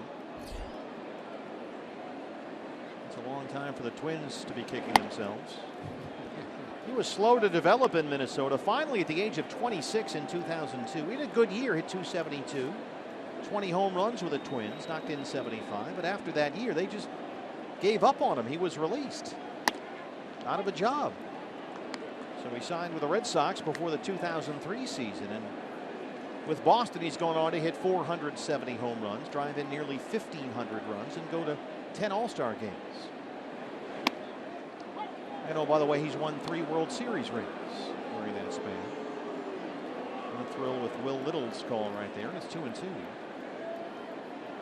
And right here in this town that has known legends like Russell and Cousy and Orr and Bork and Bird and Brady. Hello. David Ortiz is beloved as any who's ever played in this city. And he is enjoying his farewell tour. Everywhere he goes, in fact, they put on the show for him. He gets a big welcome, taking pictures with Vin Scully at Dodger Stadium. The Yankees are doing something. He's become quite a goodwill ambassador for the game. Yeah, a lot like A-Rod. Oh, exactly. Wait. How about Joe Girardi, by the way?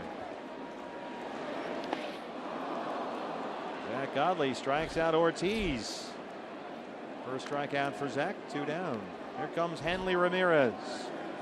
Well, we know he can't hit a 3-run homer this time. Nobody on base. But in his first 2 at-bats of this ball game with a couple of teammates on, long home run down the left field line and then a blast to straightaway center field. His 20th career multi-homer game. 19 of those have been 2-homer games. He's got 1 3-home-run game. That was actually last month. There's a strike, 0-1. Numbers 15 and 16 on the year for Ramirez.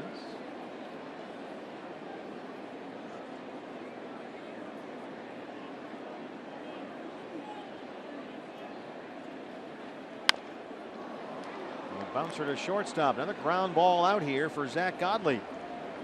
He works a 1-2-3 4th inning. Diamondbacks trailing in Boston 8-2.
Papa John's, the day after every Diamondbacks win, you get 50% off your regular menu price online order at Papa John's. Enter promo code DBACS50 at papajohns.com. Well, we mentioned how humid and muggy it's been here all day. There is some of the Red Sox crew showing the crew chief Ted Barrett the old Doppler radar on the iPad out there, and there is a cell on the way, we are told. We had one blow through here earlier this afternoon. So we'll try and keep an eye on the old radar. We'll get you to fire up your thing over there. You've got a whole weather station set up. We'll also check in with the governor, Greg Schulte, our weather expert. And Let's see what we can do here as Tuffy Gozawish leads off the fifth.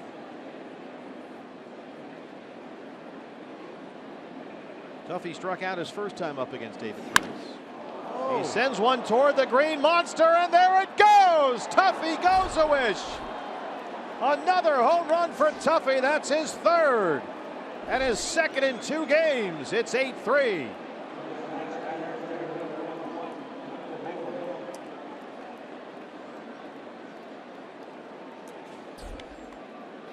Wow, Tuffy, 2 days in a row flexing his muscles. Close your eyes and make believe you're in the Coast League. He lifts this ball way out of here to left field. No doubter. That one yesterday right down the left field line at Citi Field and didn't clear by that much, but this one cleared by plenty. Second home run of the ball game for the Diamondbacks. Ricky Weeks Jr. a 2-run shot in the first. Now Tuffy a solo homer to lead off the fifth. Another jumbo jack. Free jumbo jack tomorrow. The purchase of a large drink from our friends at Jack in the Box. Michael Bourne now. Price at 60 pitches, 43 strikes, 407 feet on the Tuffy Gozawish homer. On the ground, a second for Aaron Hill, 1 away.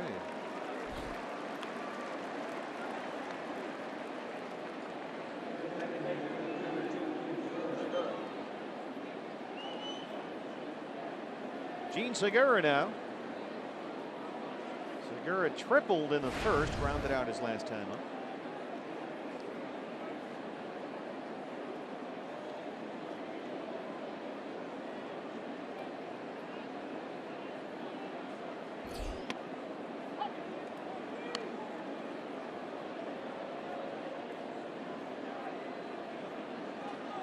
Segura on his way to another productive month at the plate. He's now hit safely in 6 straight games and 8 of 9 in August. Xander Bogaerts at shortstop.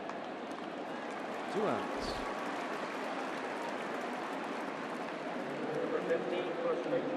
Phil Gosselin playing first base tonight. Phil has flat out struck out 0 for 2.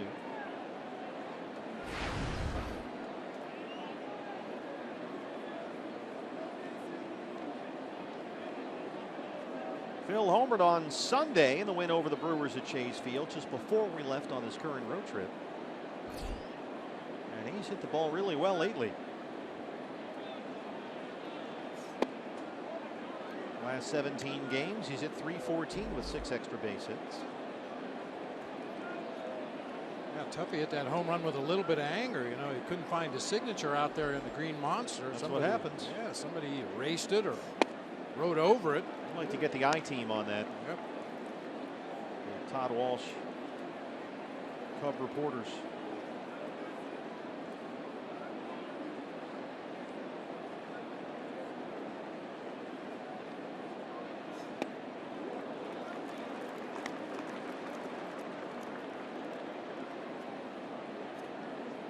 I've never heard of somebody losing their signature. No. You think when you go in there and sign it, it's up there forever.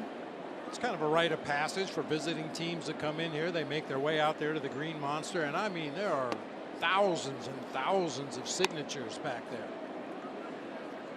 It's like going into a submarine back there. It's very cramped and dark and small, and you're almost kind of hunched over there. There's a guy that sits back there with the numbers.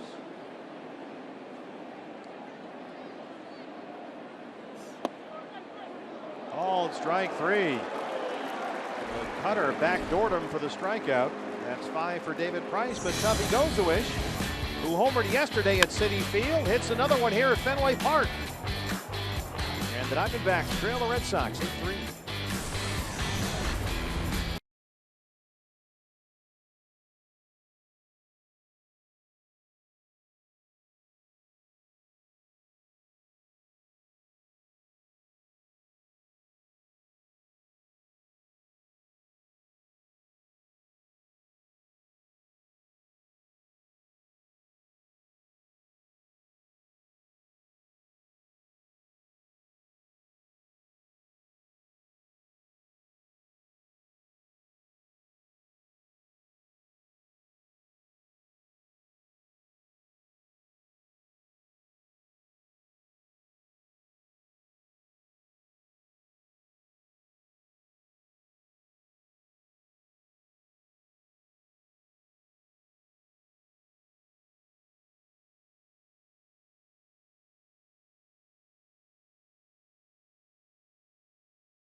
Jeez.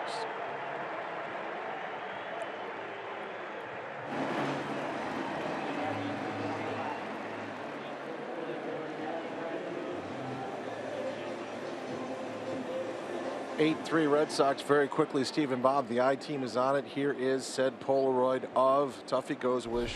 Okay. Putting his name back inside the Green Monster. We'll get it after this pitch. Did he use ink this time? I mean, what did he do? Sharpie, Write it in pencil? There's a Sharpie out there, and there you go. That's from Archie Bradley's Polaroid. Nice. But the real story is What happened? Thank you. There you go. I sense a cover-up and a conspiracy. Many years ago, I went in there in 2002 with Bob Brenly's Diamondbacks. And What happened? I wrote a name down, and I'm not going to say it, but I cursed the Yankees for in perpetuity. I should never have done what I did inside that monster. I wrote a shortstop's name of great fame, and I shouldn't have done that. Wait a minute. And the rest, as they say, is history. I did, yes, wrote I did. number 20's name Yes, in there? I did. Yes, I did. What are you thinking? I don't know, but look what happened. See, I'm telling you, you don't mess around with the So you went in there. monster. I did. Wow. Yeah. That's. You kicking me out now? I gotta don't want go. to. All right. I don't know. Okay. I'm stunned. And frankly, I'm a little hurt. That's graffiti-ish. Yes. No. Good call. Why don't you just go in there with some spray paint and just write Todd on the wall in big letters? Well, Mark Grace and I went in there, and Oh, see, I didn't now I wanna know talk how that about got it, but started. those- Zach Godley's retired 6 in a row. He strikes out Jackie Bradley Jr. I can't believe he did that. those giant numbers that you see hanging out there, those are giant metal plates. Oh, yeah. Mark went in there to shoot it open with me one day and knocked a few over. I mean, we've been rather clumsy out there. Cavalier. Wow.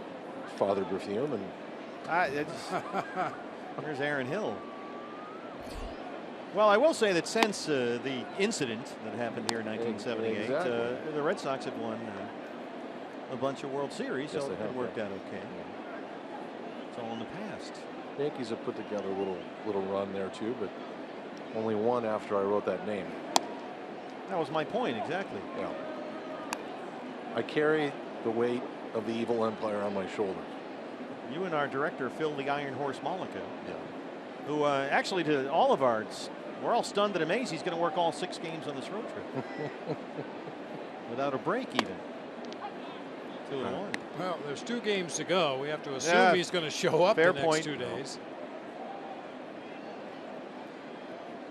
He's a big Yankee fan, and the Red Sox guys here that work on our crew, they're already sick of him. Now you know how we feel. 2-2. Well, later I'll take you in the monster with Steve Hathaway. Is that good? That's good. Okay. Thank you. Oh, by the way, hey, while you're here, Okay. A little worried here. I'm not even sure we're speaking, frankly, after. Penance. Well, we were talking about the Pearl Jam thing. Yeah. Here's Aaron Hill, a roller over the mound. Segura makes a terrific play, but Aaron Hill beats it out.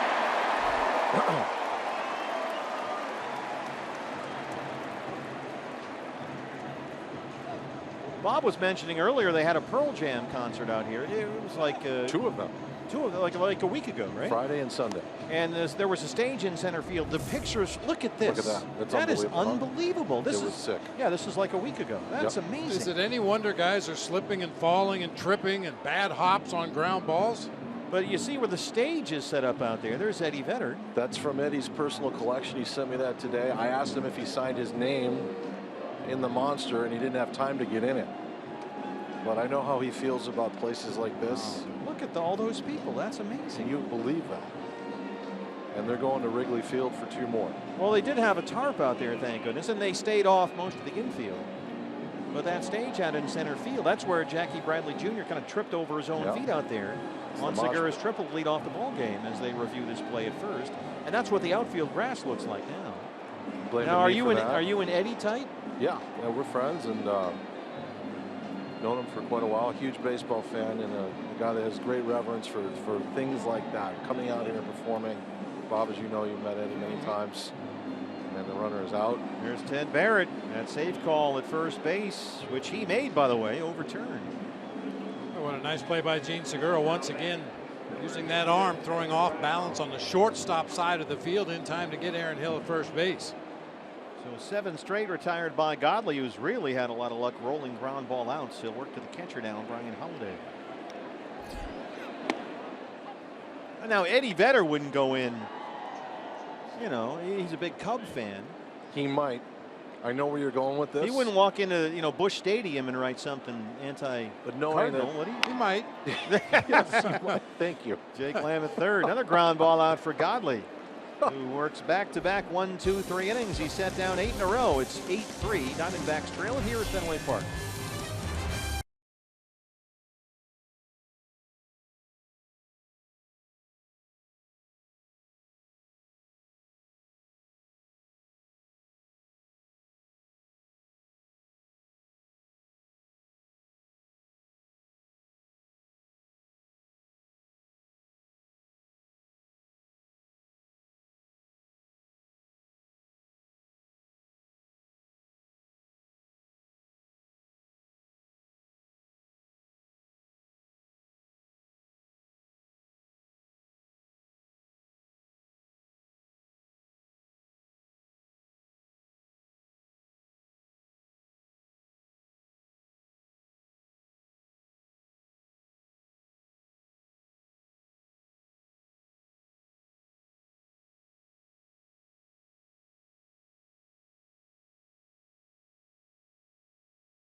The annual D-backs alumni game on Saturday, August 27th. This year's alumni game is a little different. It's going to start at 2:30 before the Diamondbacks Reds regular season game at 5:10. Plus, the first 20,000 fans will get the D-backs pullover courtesy of Sanderson Ford. So get your tickets now at dbacks.com/alumni. The designated hitter, Paul Goldschmidt, leads off the 6th inning against David Price.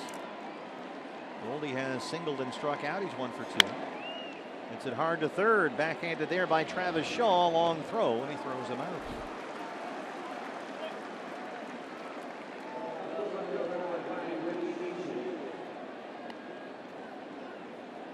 Ricky Weeks Jr. batting cleanup tonight, getting the start in left field. So far, he has homered and singled.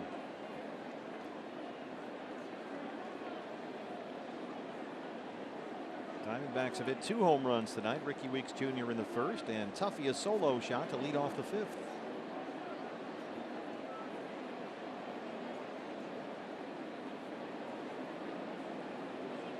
There is a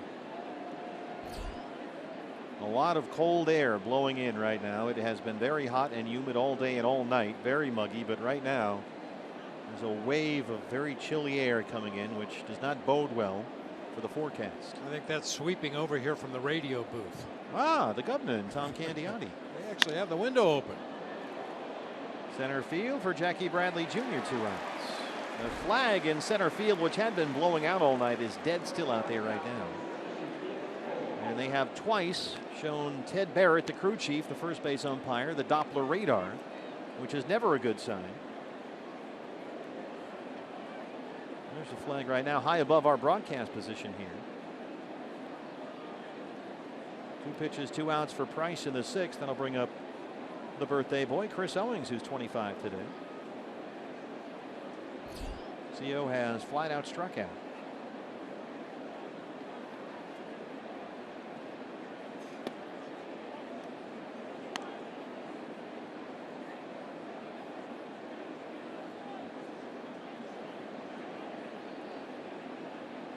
Oh, I see you got your weather station up and running. You don't want to know. Oh, I see a lot of bright colors headed this way. Yeah, a big blob of green that appears that it'll be here any moment. But it appears also that there's not much behind it. No, it looks like a passing storm. Maybe last, I'm guessing about 28 minutes. You're going to put a number on it, are you? 28 minutes. 2-0 on Chris Owings. There's that change up from Price, and it's 2-1. We actually got very lucky earlier this afternoon during batting practice. There was a lot of bright red and orange on the weather radar, but most of it either went north or south of the city. We got a little bit of rain here at the ballpark, not much. Yeah, they kept taking the tarp on and off the field. Backhander by Xander Bogaerts at shortstop. Hanley Ramirez can't find the baseball. Holiday, the catcher, backing it up, and Owings is aboard. It's a base hit for Seo. He's now hit safely in 5 straight.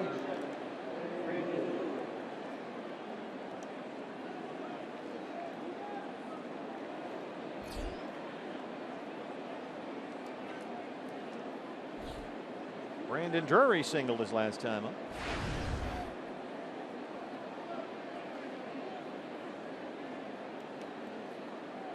Still no Yasmani Tomas in the lineup. He's out with that stiff neck, which Chip Hale told us he injured while laying in bed in his hotel room watching the Olympics.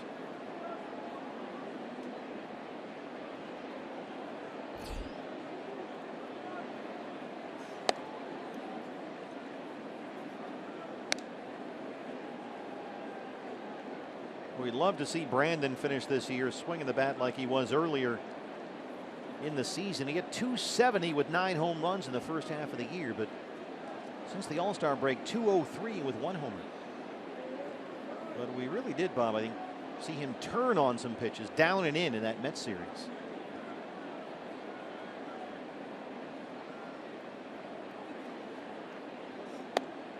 I think some of that is a byproduct of just exposure. You know, teams have seen him. They've seen him pull that ball down and in hard down the left field line, and unless they make a mistake in that location, they try to avoid it. Pitch him away, pitch him up, throw him a lot of off-speed pitches out of the strike zone.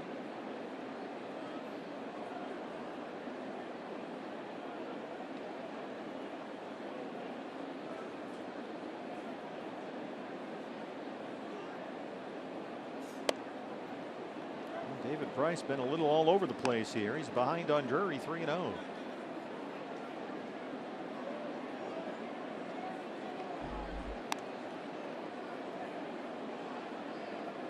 David Price has won just once in his last 9 starts. It's been more than a month since he won a game. July 10th, he beat the Rays. Jake Lamb on deck. First 3 ball count in the game for David Price. There's ball 4. A single and a walk with 2 outs bring up Jake Lamb.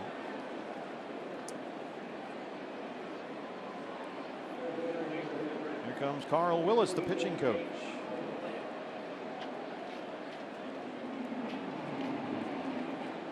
David Price so far has walked 1. He struck out 5. Given up 7 hits. 2 of them homers. Boy, some of the numbers for Price, you know, you look at it and you go, well, what's wrong? Well, some of the numbers are pretty much like they've always been. His walks are up just a little bit, but they're basically in line with what they were when he was in Tampa Bay. And he's still striking out just over 1 batter per inning, just like he has each of the last 2 years, but he's never been hit like he's been hit this year. He's given up 75 hits in his last 56 innings. Wow. He really did settle in after the Ricky Weeks Jr. homer. He retired the next 8 he faced. But the D-backs got singles from Weeks and Drury in the 4th. The home run by Tuffy in the 5th. Now a single and a walk in the 6th. 2 on 2 out for Lamb. There's a strike 0-1. Jake has twice grounded out against Price.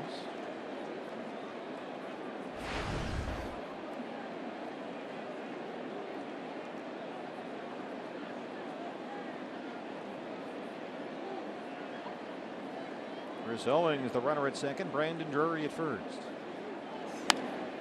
Fights that one off. Travis Shaw over there straddling that third base line. He catches it in foul ground. And Price strands 2. Bottom 6th for Boston. Diamondbacks trail at 8-3.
It looks like a hairy version of my son.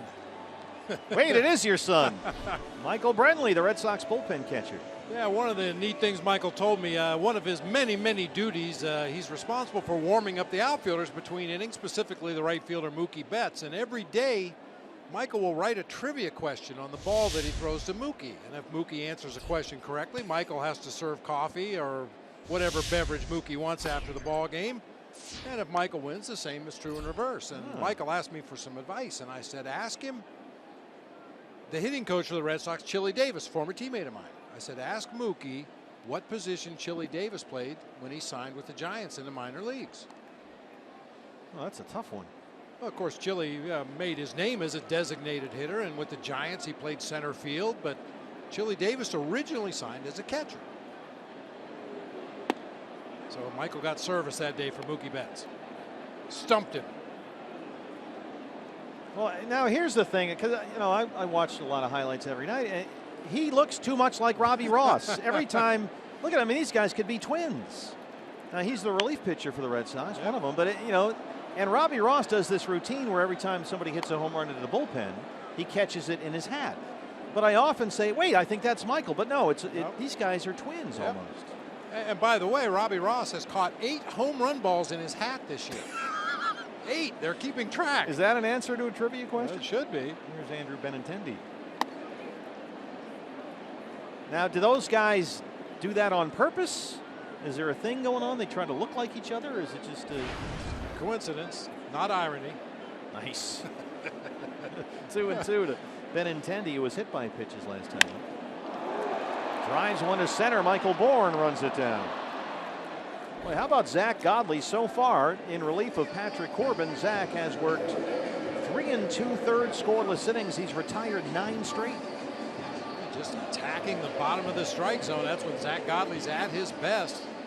Had late movement, gets guys to swing at the top half of the baseball, gets a lot of ground balls. That's really the first hard hit ball since Zach Godley came into the game.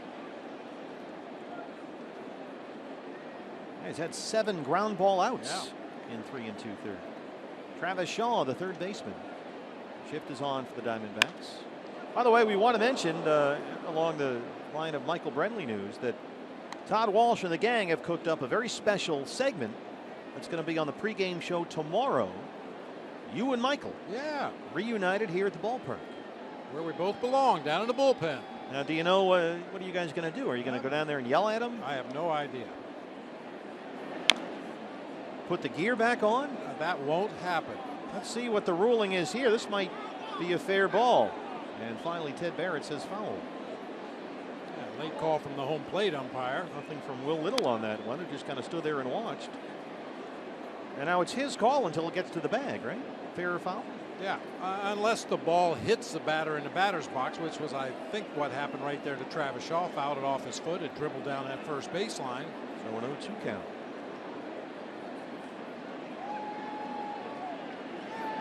But anyway, tune in for the Brenly reunion on the Diamondback Live pregame show tomorrow. I'm looking forward to it. Michael had plans of coming up here to the press box before the game to say hello to the that would have been boys nice. up here in the booth, but they had a big powwow down in the Red Sox clubhouse. Well, they just lost 2 or 3 to the Yankees here. That'll happen. And as any manager worth his salt knows, the time to call a team meeting is when your ace is on the mound. Working out so far for John Farrell. 3 strikeouts for Zach Godley. He's now set down 10 straight Red Sox. Yeah, there's been some heat on John Farrell here. They have played inconsistently, the Red Sox. The Blue Jays and the Orioles are tied for first atop the AL East, both 64 and 50. Boston is 3 back. And they're hanging on to that final AL wildcard spot by a half game over the Tigers. Well, the Red Sox were hitting the ball so well through the first couple months of the season. Everybody in their lineup was hitting over 300. They were driving the ball out of the ballpark. That one down the right field line. Xander Bogaerts a base hit.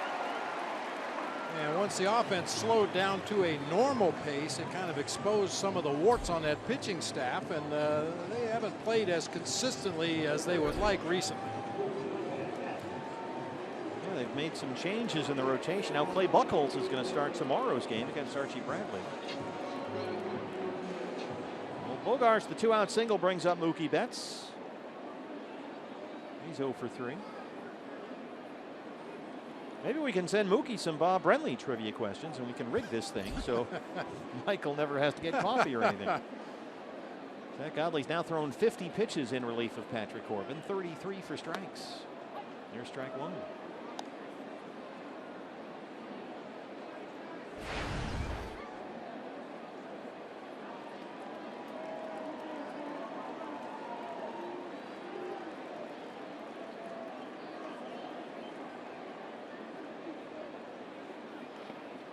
Nice block by Tuffy. You know, when you watch Mookie Betts, it's kind of funny. He's a little dude. He's 5'9", 180. He's only 23 years old, but he is second in the major leagues in extra base hits behind only David Ortiz. So he's got some real power. He's got 23 home runs. Yeah, he takes a big swing up there. A little reminiscent of Dustin Pedroia, another small guy that swings hard, and when he does make contact, he can put a charge into it. This is really the tough part of this Boston order. You've got Bogaerts, who's having a terrific year. Mookie Betts, who's been sensational, and David Ortiz is on deck.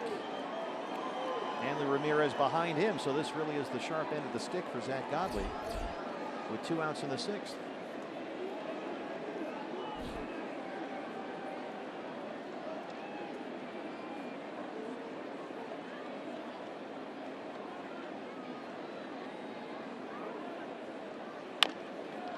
High chopper over the mound, right to Segura, steps on the bank for the force on Bogaerts. Boy, Zack Godley has done a tremendous job keeping the Diamondbacks in this ballgame.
Diamondbacks trail the Red Sox 8-3. What's next? Brought to you by CenturyLink. Game 2 of this 3-game set tomorrow night. It's a 4:10 in the afternoon. First pitch back home, the great state of Arizona. Archie Bradley on the mound for the Diamondbacks against the Theon Greyjoy of the American League East. It's Clay Buchholz. Tuffy Gozawish, who homered yesterday at Citi Field in New York, has homered again tonight here at Fenway Park, and he'll lead off the 7th against David Price. Tuffy, a solo homer, his 3rd of the year, and he's got another base hit up the middle. Boy, Tuffy Gozawish, the hits just keep on coming. Yesterday against the Mets, a triple and a home run. 2 for 3 tonight. Stay hot. Boy, anybody will tell you, especially guys that spend a lot of time on the bench waiting for their opportunities, when they do get consistent at bats, even for a couple days at a time, you start to get that rhythm back. You speed up to the speed of the game, and Tuffy looks like he's very comfortable at that plate right now.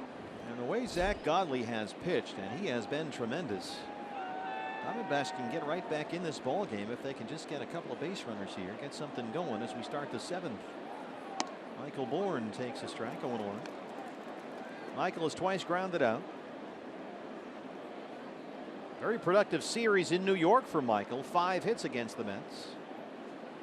And really his 2-run triple in that game Tuesday night, which gave them the lead, the biggest hit of that ball game, and it really helped, I think, set the tone for this whole road trip the way it's gone. I think you're absolutely right. It obviously emotionally really picked up the ball club. He got to third base and was clapping his hands, pointing into the dugout. Diamondbacks went on to sweep that series. Red Sox bullpen still quiet, 0-2 on board.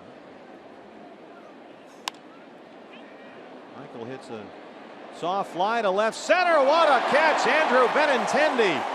He lost one here in the lights last night against the Yankees. That cost him the ball game, but he makes a tremendous catch right there to take a base hit away from Michael Bourn. Well, that looked like trouble between the two outfielders there. Benintendi makes the diving catch right at the very end. Jackie Bradley Jr. in center covers so much ground. There was a potential for a collision there, but it looked like Benintendi called for it before making that diving catch.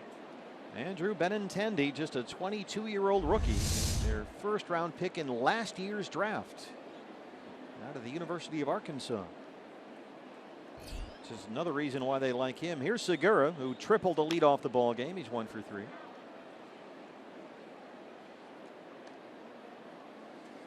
I mentioned at the top of the show that David Price was a big-time strike thrower, rarely walks guys. There have been 15 at-bats in this ball game that have ended in 3 pitches or fewer for the Diamondbacks. Wow. Now that's the normal plan of attack against David Price because he is in the strike zone so much, but makes for a lot of very quick innings when you're not getting base hits.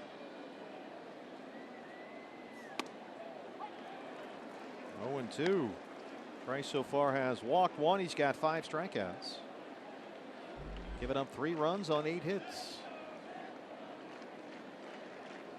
Both homers, the triple and the single that Tuffy just got, came on one of the first 3 pitches of the at-bat against David Price. This is a guy that came into the ball game 2-7 in his last 14 starts.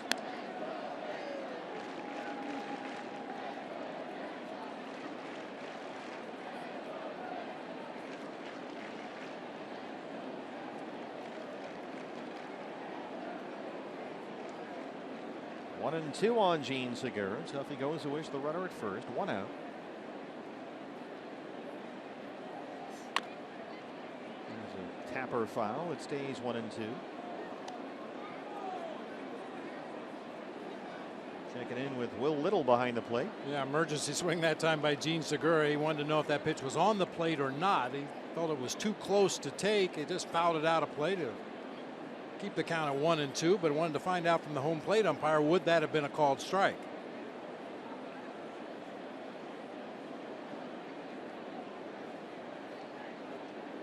I did that to Joe West one time. Asked, was that a strike? He says, yeah, you swung at it. Yeah, I was going to say, how'd that go for you? Thanks, Joe. The Cowboy. Segura's pesky up there, that's for sure. A lot of talk this winter when the Diamondbacks acquired Segura that he couldn't be a leadoff hitter. Didn't fit the profile, but his on-base percentage this year is just under .360. And that's up by nearly 80 points from last season. Now, he still won't walk a ton, but he has doubled his walk total from last year. But he gets on base by getting hits, the most in the National League.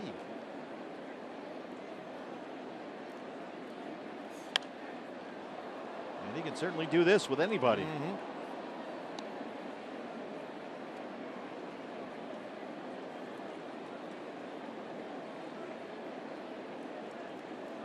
"90 pitches for Price, 64 strikes. Boston bullpen still quiet.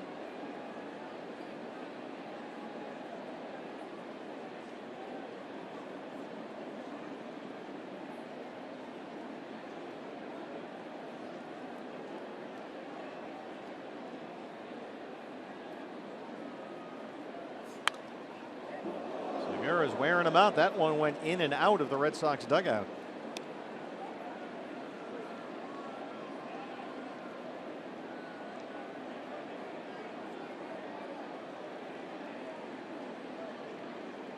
You mentioned the on-base percentage for Gene Segura. Not really that far behind the league average on-base percentage for leadoff hitters at .337.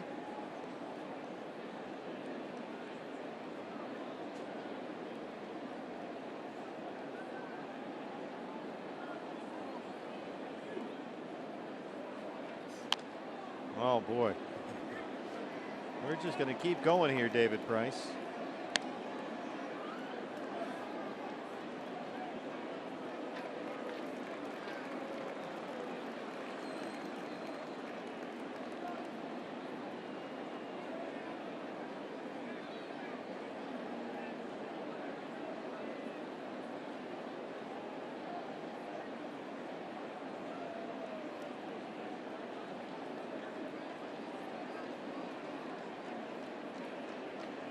Another 1-2 pitch.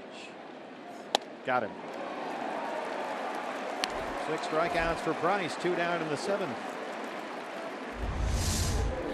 That's the best thing to do as a pitcher when you have a guy like Gene Segura who's in swing mode. He's just fouling off every borderline pitch. Throw a really bad pitch. Maybe you'll get him to chase that as well. Phil Gosselin now. Phil has struck out twice tonight. He's 0 for 3. Playing first base with Goldie as the DH.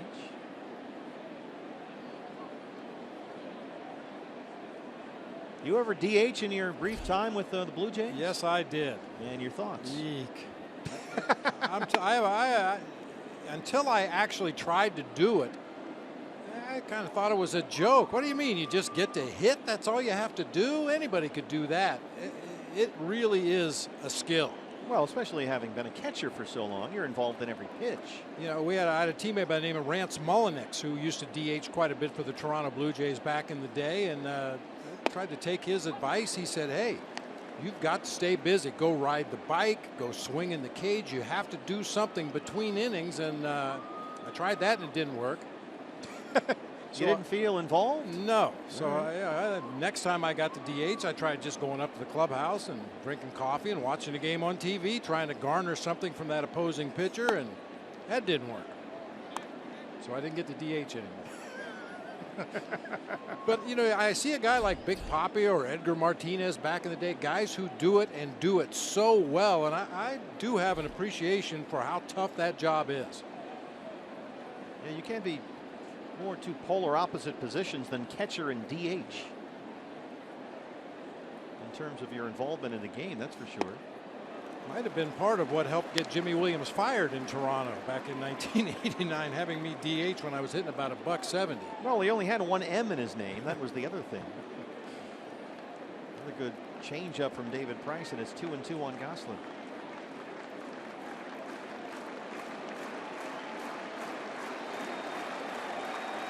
Jimmy Williams used to manage here, too. Yeah. Good former Red Sox skipper.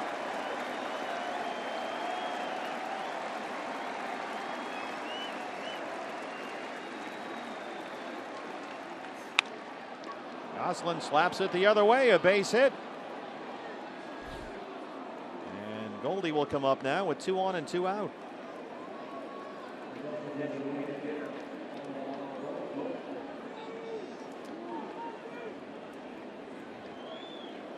Tuffy goes a wish at second. Phil Gosselin at first. Goldie singled and scored in the first inning. He's 1 for 3. Jimmy Williams was the manager here when Carl Everett was playing for the Red Sox. And Carl Everett got into this big discussion one day about the actual existence of dinosaurs. And Carl insisted to some writers that they had never actually existed. The whole thing was a big scam. And so Dan Shaughnessy, who just went into the Hall of Fame actually, for the rest of Carl Everett's time here, referred to him as Jurassic Carl. That's a good one. Carl Everett's tenure in Boston did not go well. 2 on and 2 out. But talking about Jimmy Williams, I covered the Red Sox in the postseason back for the network back in the day, and Jimmy was the manager at that time. And as you know, you always get 15 minutes to go talk to the 2 managers before the ball game, and everything we asked Jimmy Williams, the answer was almost exactly the same to every question. That's good managing right there. He's a good ball player. He likes to play ball. He's a ball player. There's a lazy fly ball to shallow center. Jackie Bradley Jr. coming in. And he's got it. Diamondbacks down 8-3, strand 2. We stretch at Fenway Park.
The Red Sox 8-3. Hey fans, the D-backs are offering $1 hot dogs at Chase Field every Tuesday this month.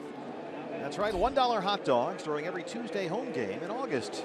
And we've got a couple coming up in the next 2 weeks. So get your hashtag Teal Tuesday ticket at dbacks.com. We'll see you at Chase Field on the 16th against the Mets or the 23rd against the Atlanta Braves. $1 hot dogs during those games coming up later this month. David Ortiz leads off the 7th.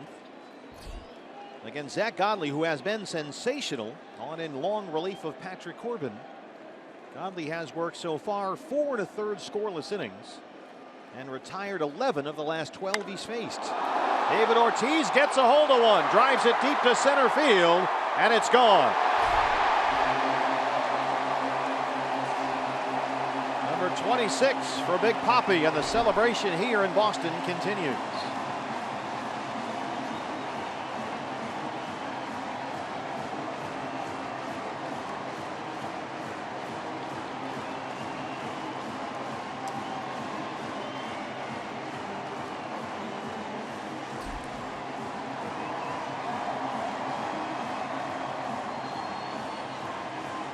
That is exactly 1,000 extra base hits with the Red Sox for David Ortiz.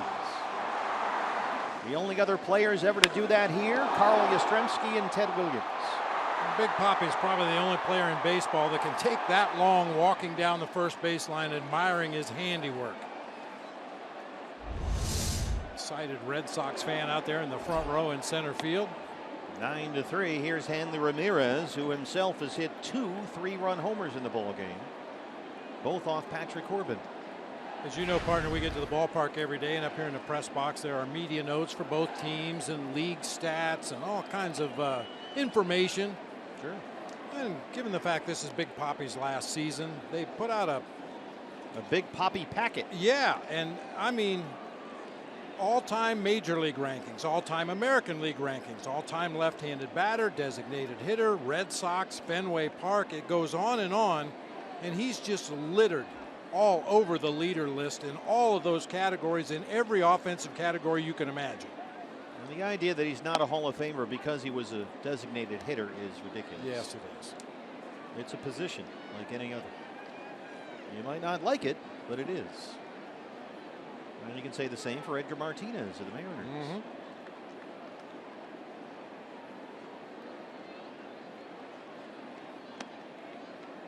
I mean, there's a full half a page devoted just to his walk-off hits. He has a flair for the dramatic, that's for sure. Yes, he does. And always has here. His 14th season in Boston, his 20th in the major leagues. He is 40 years old, retiring after this season. And the names that he trails on some of those lists are in the Hall of Fame. What does that tell you? Yeah. High pop-up, third base side for Lamb. That is way up there. And Jake's got it for the first out in the 7th. Well, here's another one. And the thing about this, some guys in the Hall of Fame are what they call compilers. You know, they had a long careers to get the numbers they had, but at no point during that stretch where they were dominant players or whatever. That's a long going discussion. But Ortiz has been productive as he's gone on. And it seems the older he gets, the better he gets.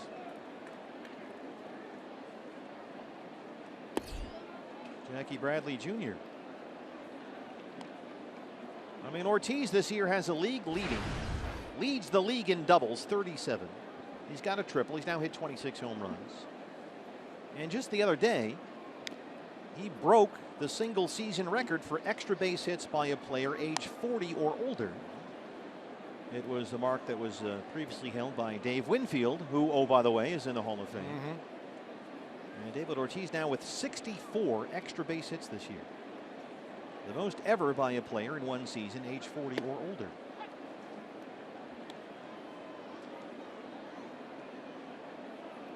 The rest of these Red Sox, they're just babies. I mean, they got some youngsters, too.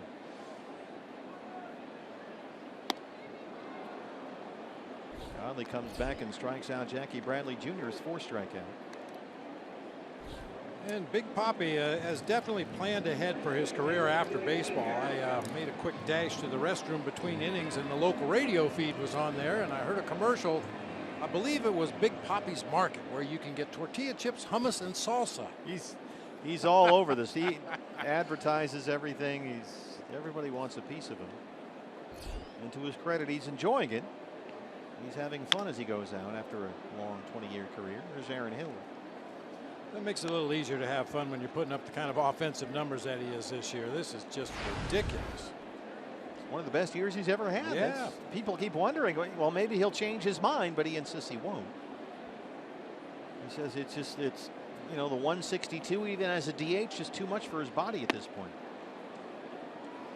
0-2 on Aaron Hill. Yeah, the amazing thing is, for a big free swinging power hitter, as you mentioned earlier in the ballgame, he's walked more than he struck out this year. The only player in the league who's done that. Wow.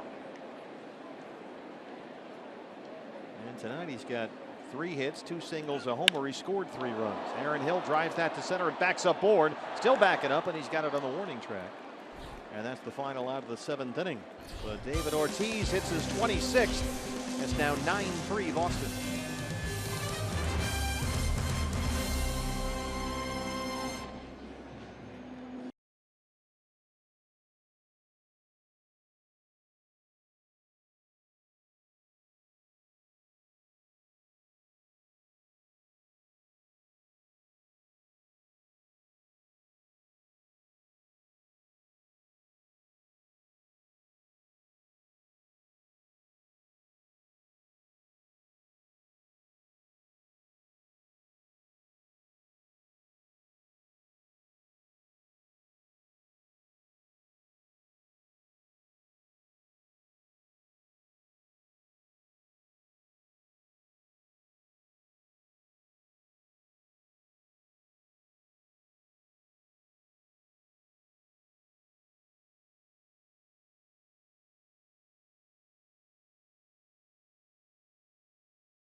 Walsh, welcome back, guys. Here's the payoff. The vertical tease comes to fruition as we take you inside the Green Monster with Steve Hathaway.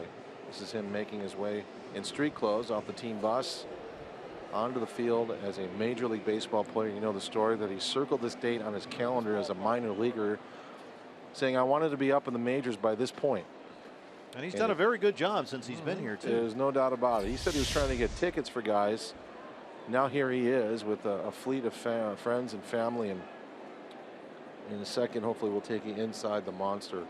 Brock Holt checks into the ball game in left field, takes over for Andrew Benintendi, who moves over to center, replacing Jackie Bradley Jr.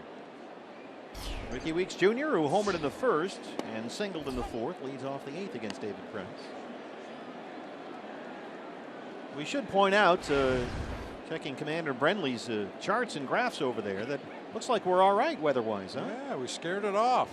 It was headed right for us and suddenly just missed. It's headed out to sea.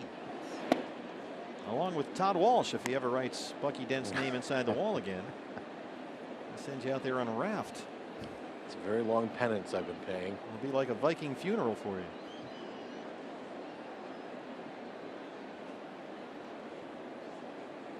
No one throwing in the Boston bullpen, with Price at just over 100 pitches to start the 8th inning.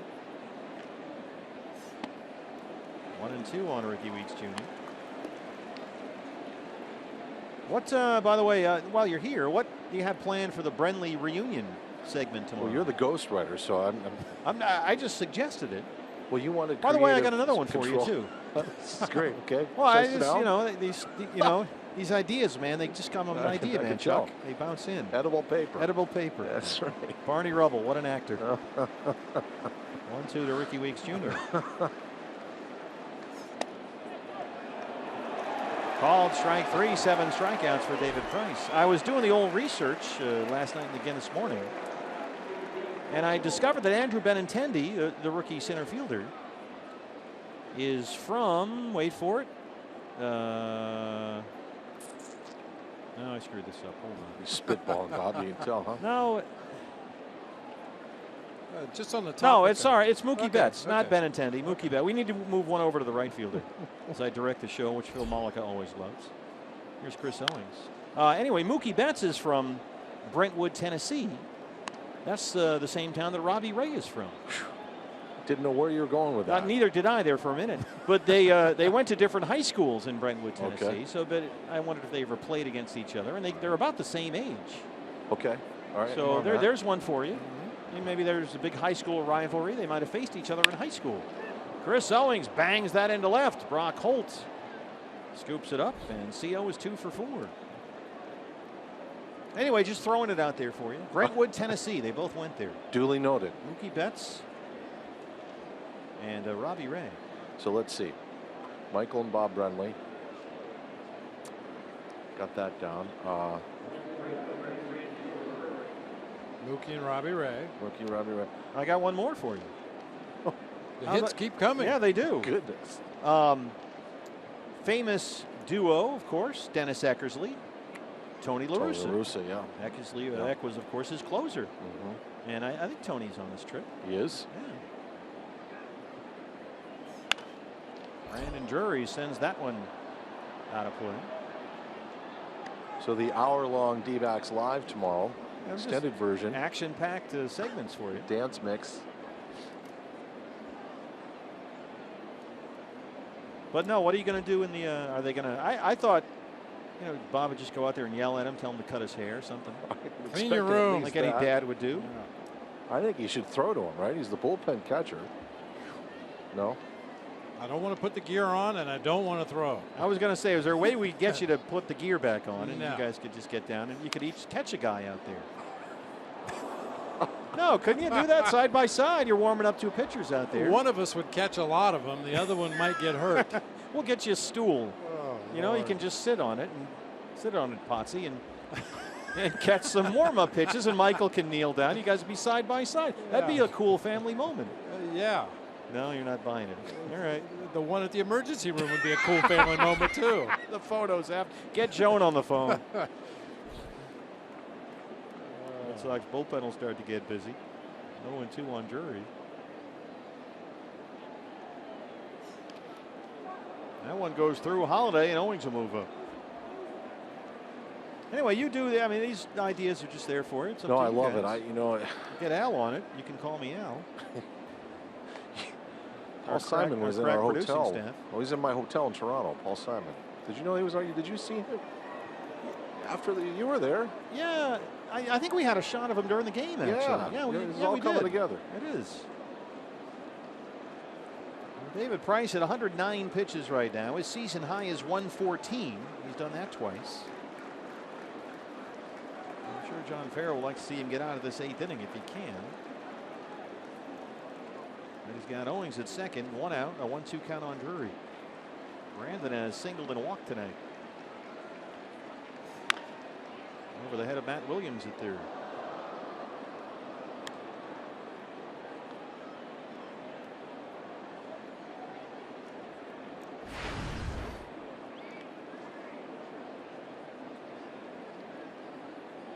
I got one more for you. I gotta get a pen. No, this is good. Let me write it on my hand. This might be the best one. Okay. 110 pitches. How about this? 110, 79 strikes out of David Price. The best ballpark food outside of Chase Field is right here at Fenway Park, but it's only in one spot. It's not the press room. No, definitely not that. Called strike 3. 8 strikeouts for Price. He rings up Drury. It's the Sausage King. Now this guy, I've been going to this guy on the right. That's the Moral Compass Mike Farron on the left. But the Sausage King has a little stand out there across from the Cask and Flag, and right on the corner, Lansdowne Street, right? You know where the Mass Pike comes in? There's a bridge. You walk over there. Yep. But he's had that little stand. That's right out on the street, and he's got this stand that makes steak tips, and they are unbelievable. So I dragged Mike Farron over there, and we went and had dinner over there today. And moments after that photo was taken, Mike Farron spilled all over himself. He was covered in mustard and grilled onions and steak tips. But the Sausage King here, if you ever get over there, and you've got 2 days now. I do. Even if you don't do a segment, make sure you have some steak tips. And I'll tell him Steve sent me? Yes, and I'll give it to you. You probably won't even have to pay. I like that, of course. I knew you would. Will Bob serve like he did in Philly? No, it's not. This is That's a local thing. This is no Tony Luke's. This is way above and beyond that. Okay. Tony Luke's is really good, but Sausage King steak tips. Okay. I took Farron over there. He loved it. I mean, he had to get another one because he spilled all over himself. But That's what his story was. But exactly. But you've been to hockey rinks. I mean, you've been to a million facilities, all kinds of different sports for I've years eaten and years. food for years. Yeah, and you've eaten food, sure. You're going to love the steak tips over there. Okay. Robbie Ray, Mookie Betts, Sausage King. Eck and Tony. Eck and Tony, Bob and Michael. Yeah, there's a lot going on here this weekend. We've got a lot of D-back fans here with us. A lot of folks from the office are here, a lot of sponsors. Everybody got the tour of the ballpark earlier today. Jake Lamb hits a deep fly ball right field. Betts backing up. He's at the track, he's at the wall, and he runs it down. Well, the ballpark here just a little too big for Jake Lamb. Our thanks to Todd Walsh. We'll head to the bottom of the 8th. It's 9-3 Red Sox.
Godley has been tremendous. Fantastic. Some of the best baseball we've seen Zach Godley pitch all summer. Everything was down, with the possible exception of that long home run by David Ortiz to center field. That was the only, he gave up only 2 hits. That was one of them. And those are our Chaz Roberts air conditioning and plumbing cool plays of the game as Dominic Leone comes out to work the bottom of the 8th.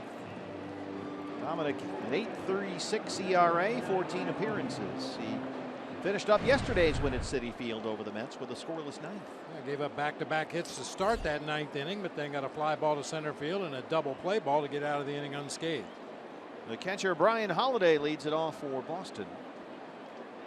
He had an RBI single in the first inning, 1-for-3.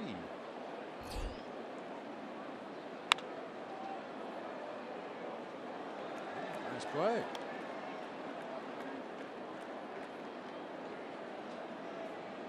Socrates Brito takes over in center field for Michael Bourne.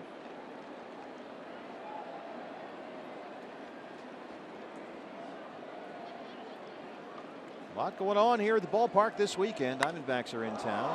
This one is hit high and deep, but he hooked it foul down the left field line. A lot of Diamondback fans with us.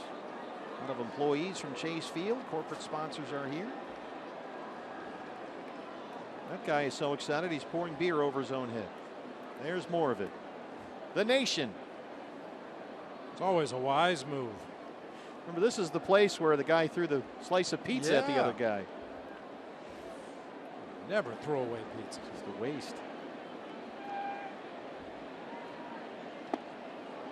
Dominic Leone strikes out Holiday to open up the 8th inning. But there was a lot of celebrities here before the ball game today. One big time guy. Yeah, big time. There he is, William Shatner. Now there's some Comic-Con Star Trek convention thing in town. He's got all the Star Trek people behind him, but Shatner threw out the first pitch. Well, they actually threw out 2 first pitches. He pulled a Costas. The first one did not go great, to say the least. But then he got another one right away, and he fired a strike in there. Here's Benintendi.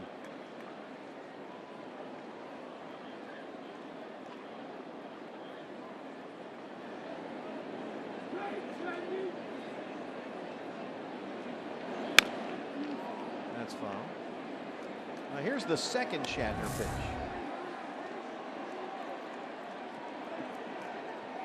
Much better. Yeah, that was solid. Lesson learned, Bill. That's what I call him, Bill. You're tight. Yeah.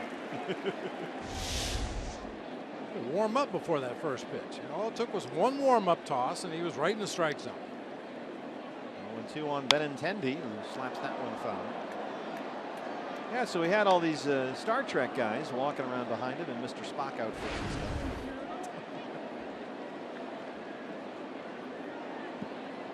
James Tiberius Kirk.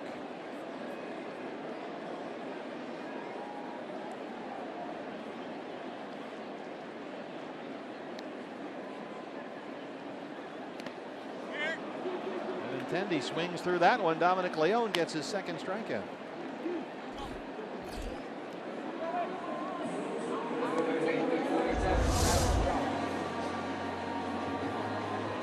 Carries that slider right off the back of home plate. Benintendi cannot hold up, and Tuffy completes the strikeout, throwing on to Phil Gosselin. Red Sox bullpen was quiet, but it'll get busy again as Travis Shaw steps up. David Price at 114 pitches. He has thrown 114 3 times this year. That's his season high. His career high is 127. Fernando Abad warming up at the Boston bullpen. Here's Shaw.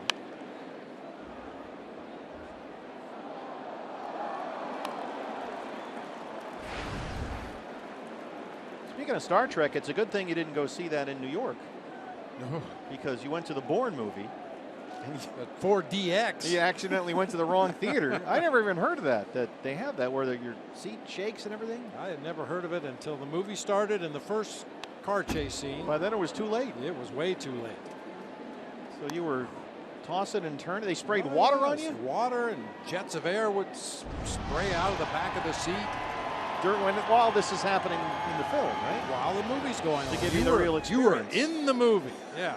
Well, if you'd gone to the Star Trek, they might have turned you upside down or something.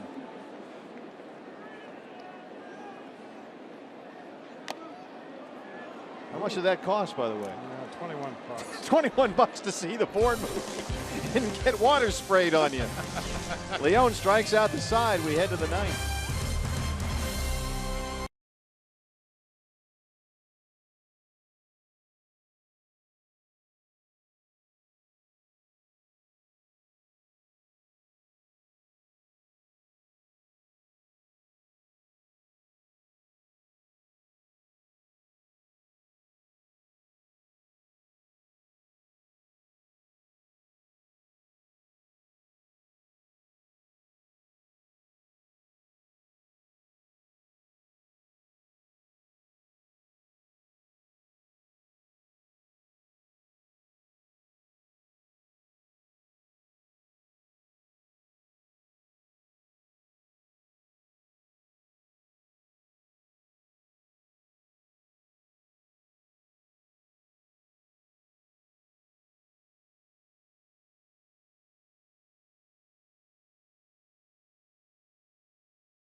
Patrick Corbin could not survive the second inning. He gave up a pair of 3-run homers to Hanley Ramirez as the Red Sox got 4 in the first and 4 more in the second. 20th career multi-home run game for Ramirez. Diamondbacks have homered twice. Ricky Weeks Jr. a 2-run shot in the first. Diamondbacks actually led 2-0. And Tuffy Gozawish, a solo homer to lead off the fifth. His second home run in 2 games. They trail at 9-3 now as we start the 9th inning. And the new pitcher for the Red Sox, the left-hander Fernando Abad, who was picked up in a trade from the Twins on August 1st. He was charged with a blown save here Wednesday night against the Yankees. I mentioned earlier that John Farrell was going to try to ride David Price as long as he could in this ball game because the bullpen has not been good recently. That recently completed 3-game series against the Yankees, the Red Sox bullpen pitched a total of 6 2/3 innings, gave up 13 hits, 12 earned runs. They walked 8 and threw 170 pitches in 6 2/3 innings. Well, Abad has a 9-3 lead as Tuffy Gozawish, who was homered and singled tonight, leads off the 9th.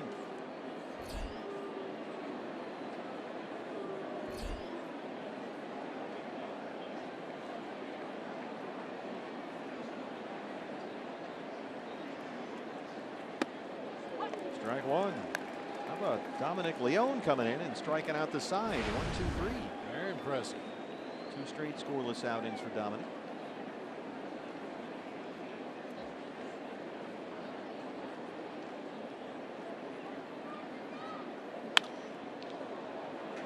Tuffy bidding for his 3rd hit tonight, but that one's fouled off, and he's down 0-2.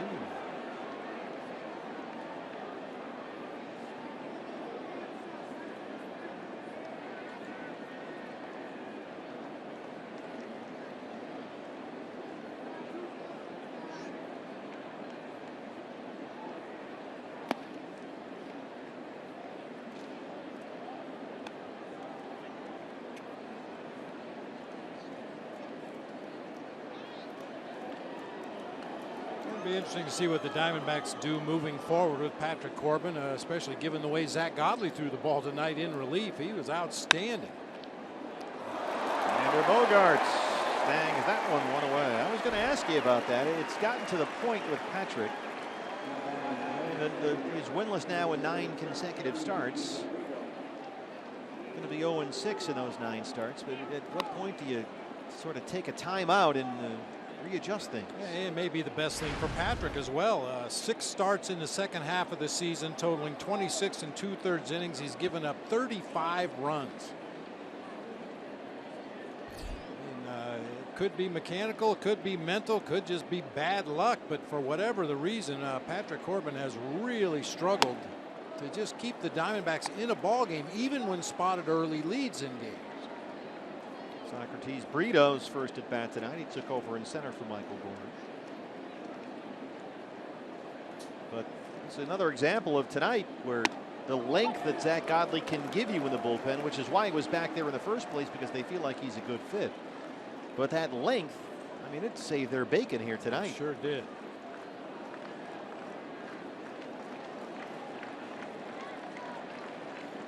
When you come into a series against an offensive juggernaut like the Boston Red Sox, when they're swinging it well, and have a short outing first game of the series and have to dip into that bullpen and use 4 or 5 pitchers, you're in trouble for the rest of the series. Probably going to have to make a roster move to get a healthy arm or 2 back up here, but Zach Godley made that a non-issue tonight. And you wonder if they've also reached the point, and this is pure speculation, that maybe you take another look at Shelby Miller in that rotation spot. Brito strikes out.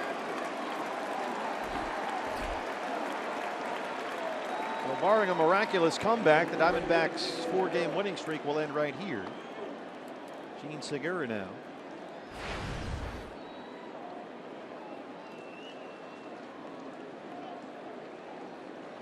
Zach Godley did a magnificent job keeping them in the ball game. Zach gave up only 2 hits. A Bogaerts single in the 6th and the Ortiz homer to lead off the 7th. Struck out 4, did not walk a batter, but they just couldn't get the offense going. They had their chances against David Price a number of times. D-backs stranded 2 base runners in the 4th. Tuffy had the homer to lead off the 5th, stranded 2 more in the 6th, and 2 more in the 7th. 1 in the 8th.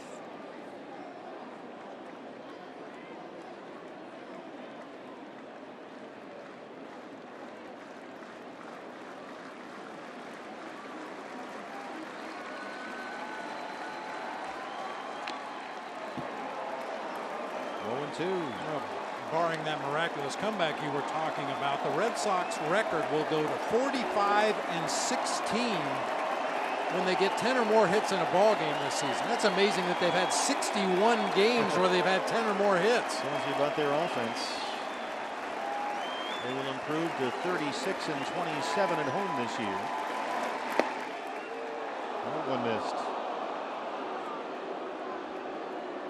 And this will boost everyone's spirits after they dropped 2 of 3 to the Yankees this week. They lost Wednesday and Thursday.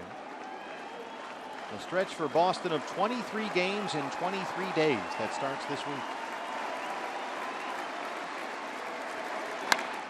Segura blasts one deep left center. And that one is going to reach the wall. It's off the wall. Diamondbacks not done yet. A 2-out double for Jean Segura. His second hit tonight, is 27th double this year.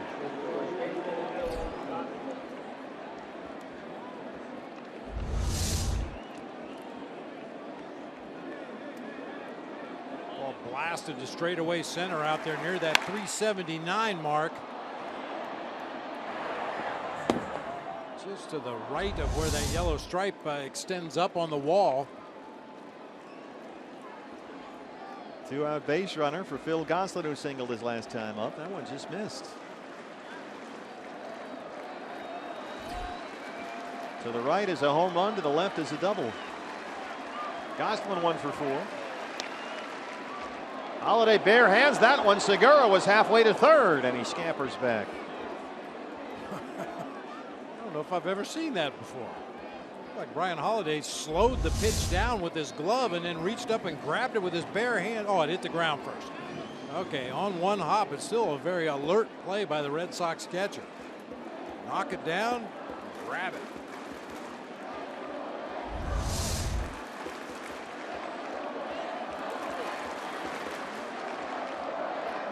Segura going back and forth with Xander Bogaerts over there at short. 1-0 is in there for a strike. Same 2 teams tomorrow. Diamondback Live pregame show featuring the Bob and Michael Brenly segment will come your way at 3:30 in the afternoon. First pitch at 4:10. Archie Bradley and Clay Buchholz.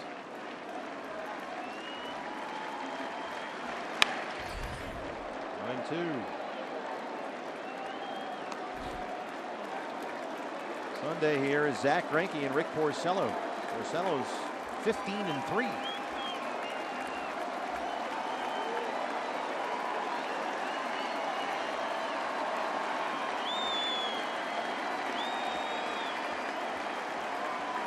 One and 2 on Phil Gosselin.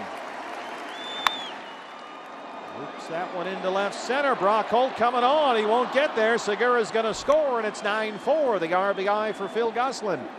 His second hit tonight. You were saying about the Red Sox bullpen. Yeah. There's some people around baseball that will tell you Abad pitched extremely well for the Minnesota Twins. Twins are in dead last place in the American League Central, but coming to a contender, pitching in the heat of a pennant race. Not quite the same stuff that they saw in Minnesota. They've also acquired, of course, Brad Ziegler from the Diamondbacks, trying to improve that bullpen. Here's Goldie, who singled and scored in the first. He's 1 for 4. The DH tonight.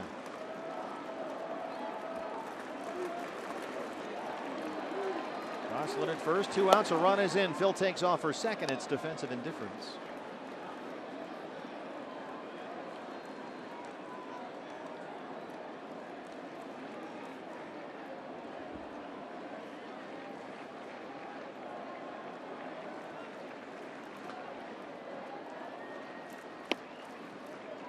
Two 2-0. Goldie doing very well this year against left-hand pitching. .353 versus lefties this year.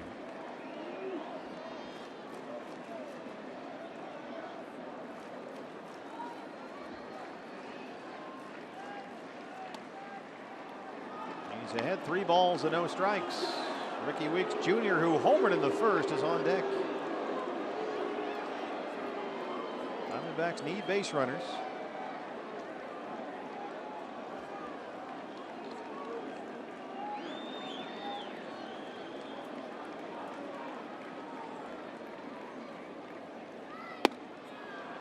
walked him.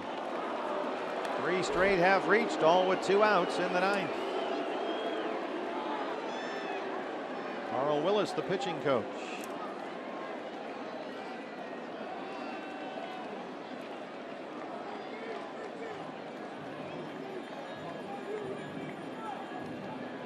Phone rings in the Red Sox bullpen. They'll have to get somebody else up. The Bond at 20 pitches. He's gotten 2 outs. He's given up 2 hits and walked a batter.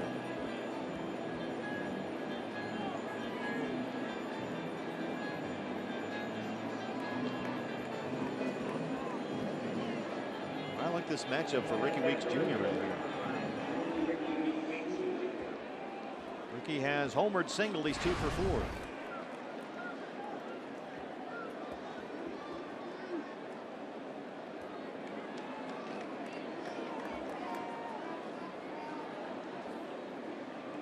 Gosselin at second, Goldie at first, 2 outs.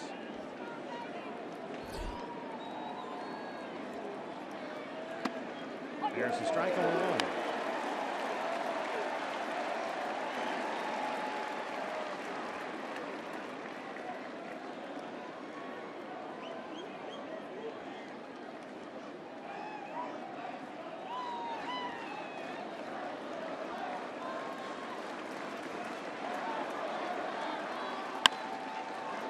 Fly ball, right field.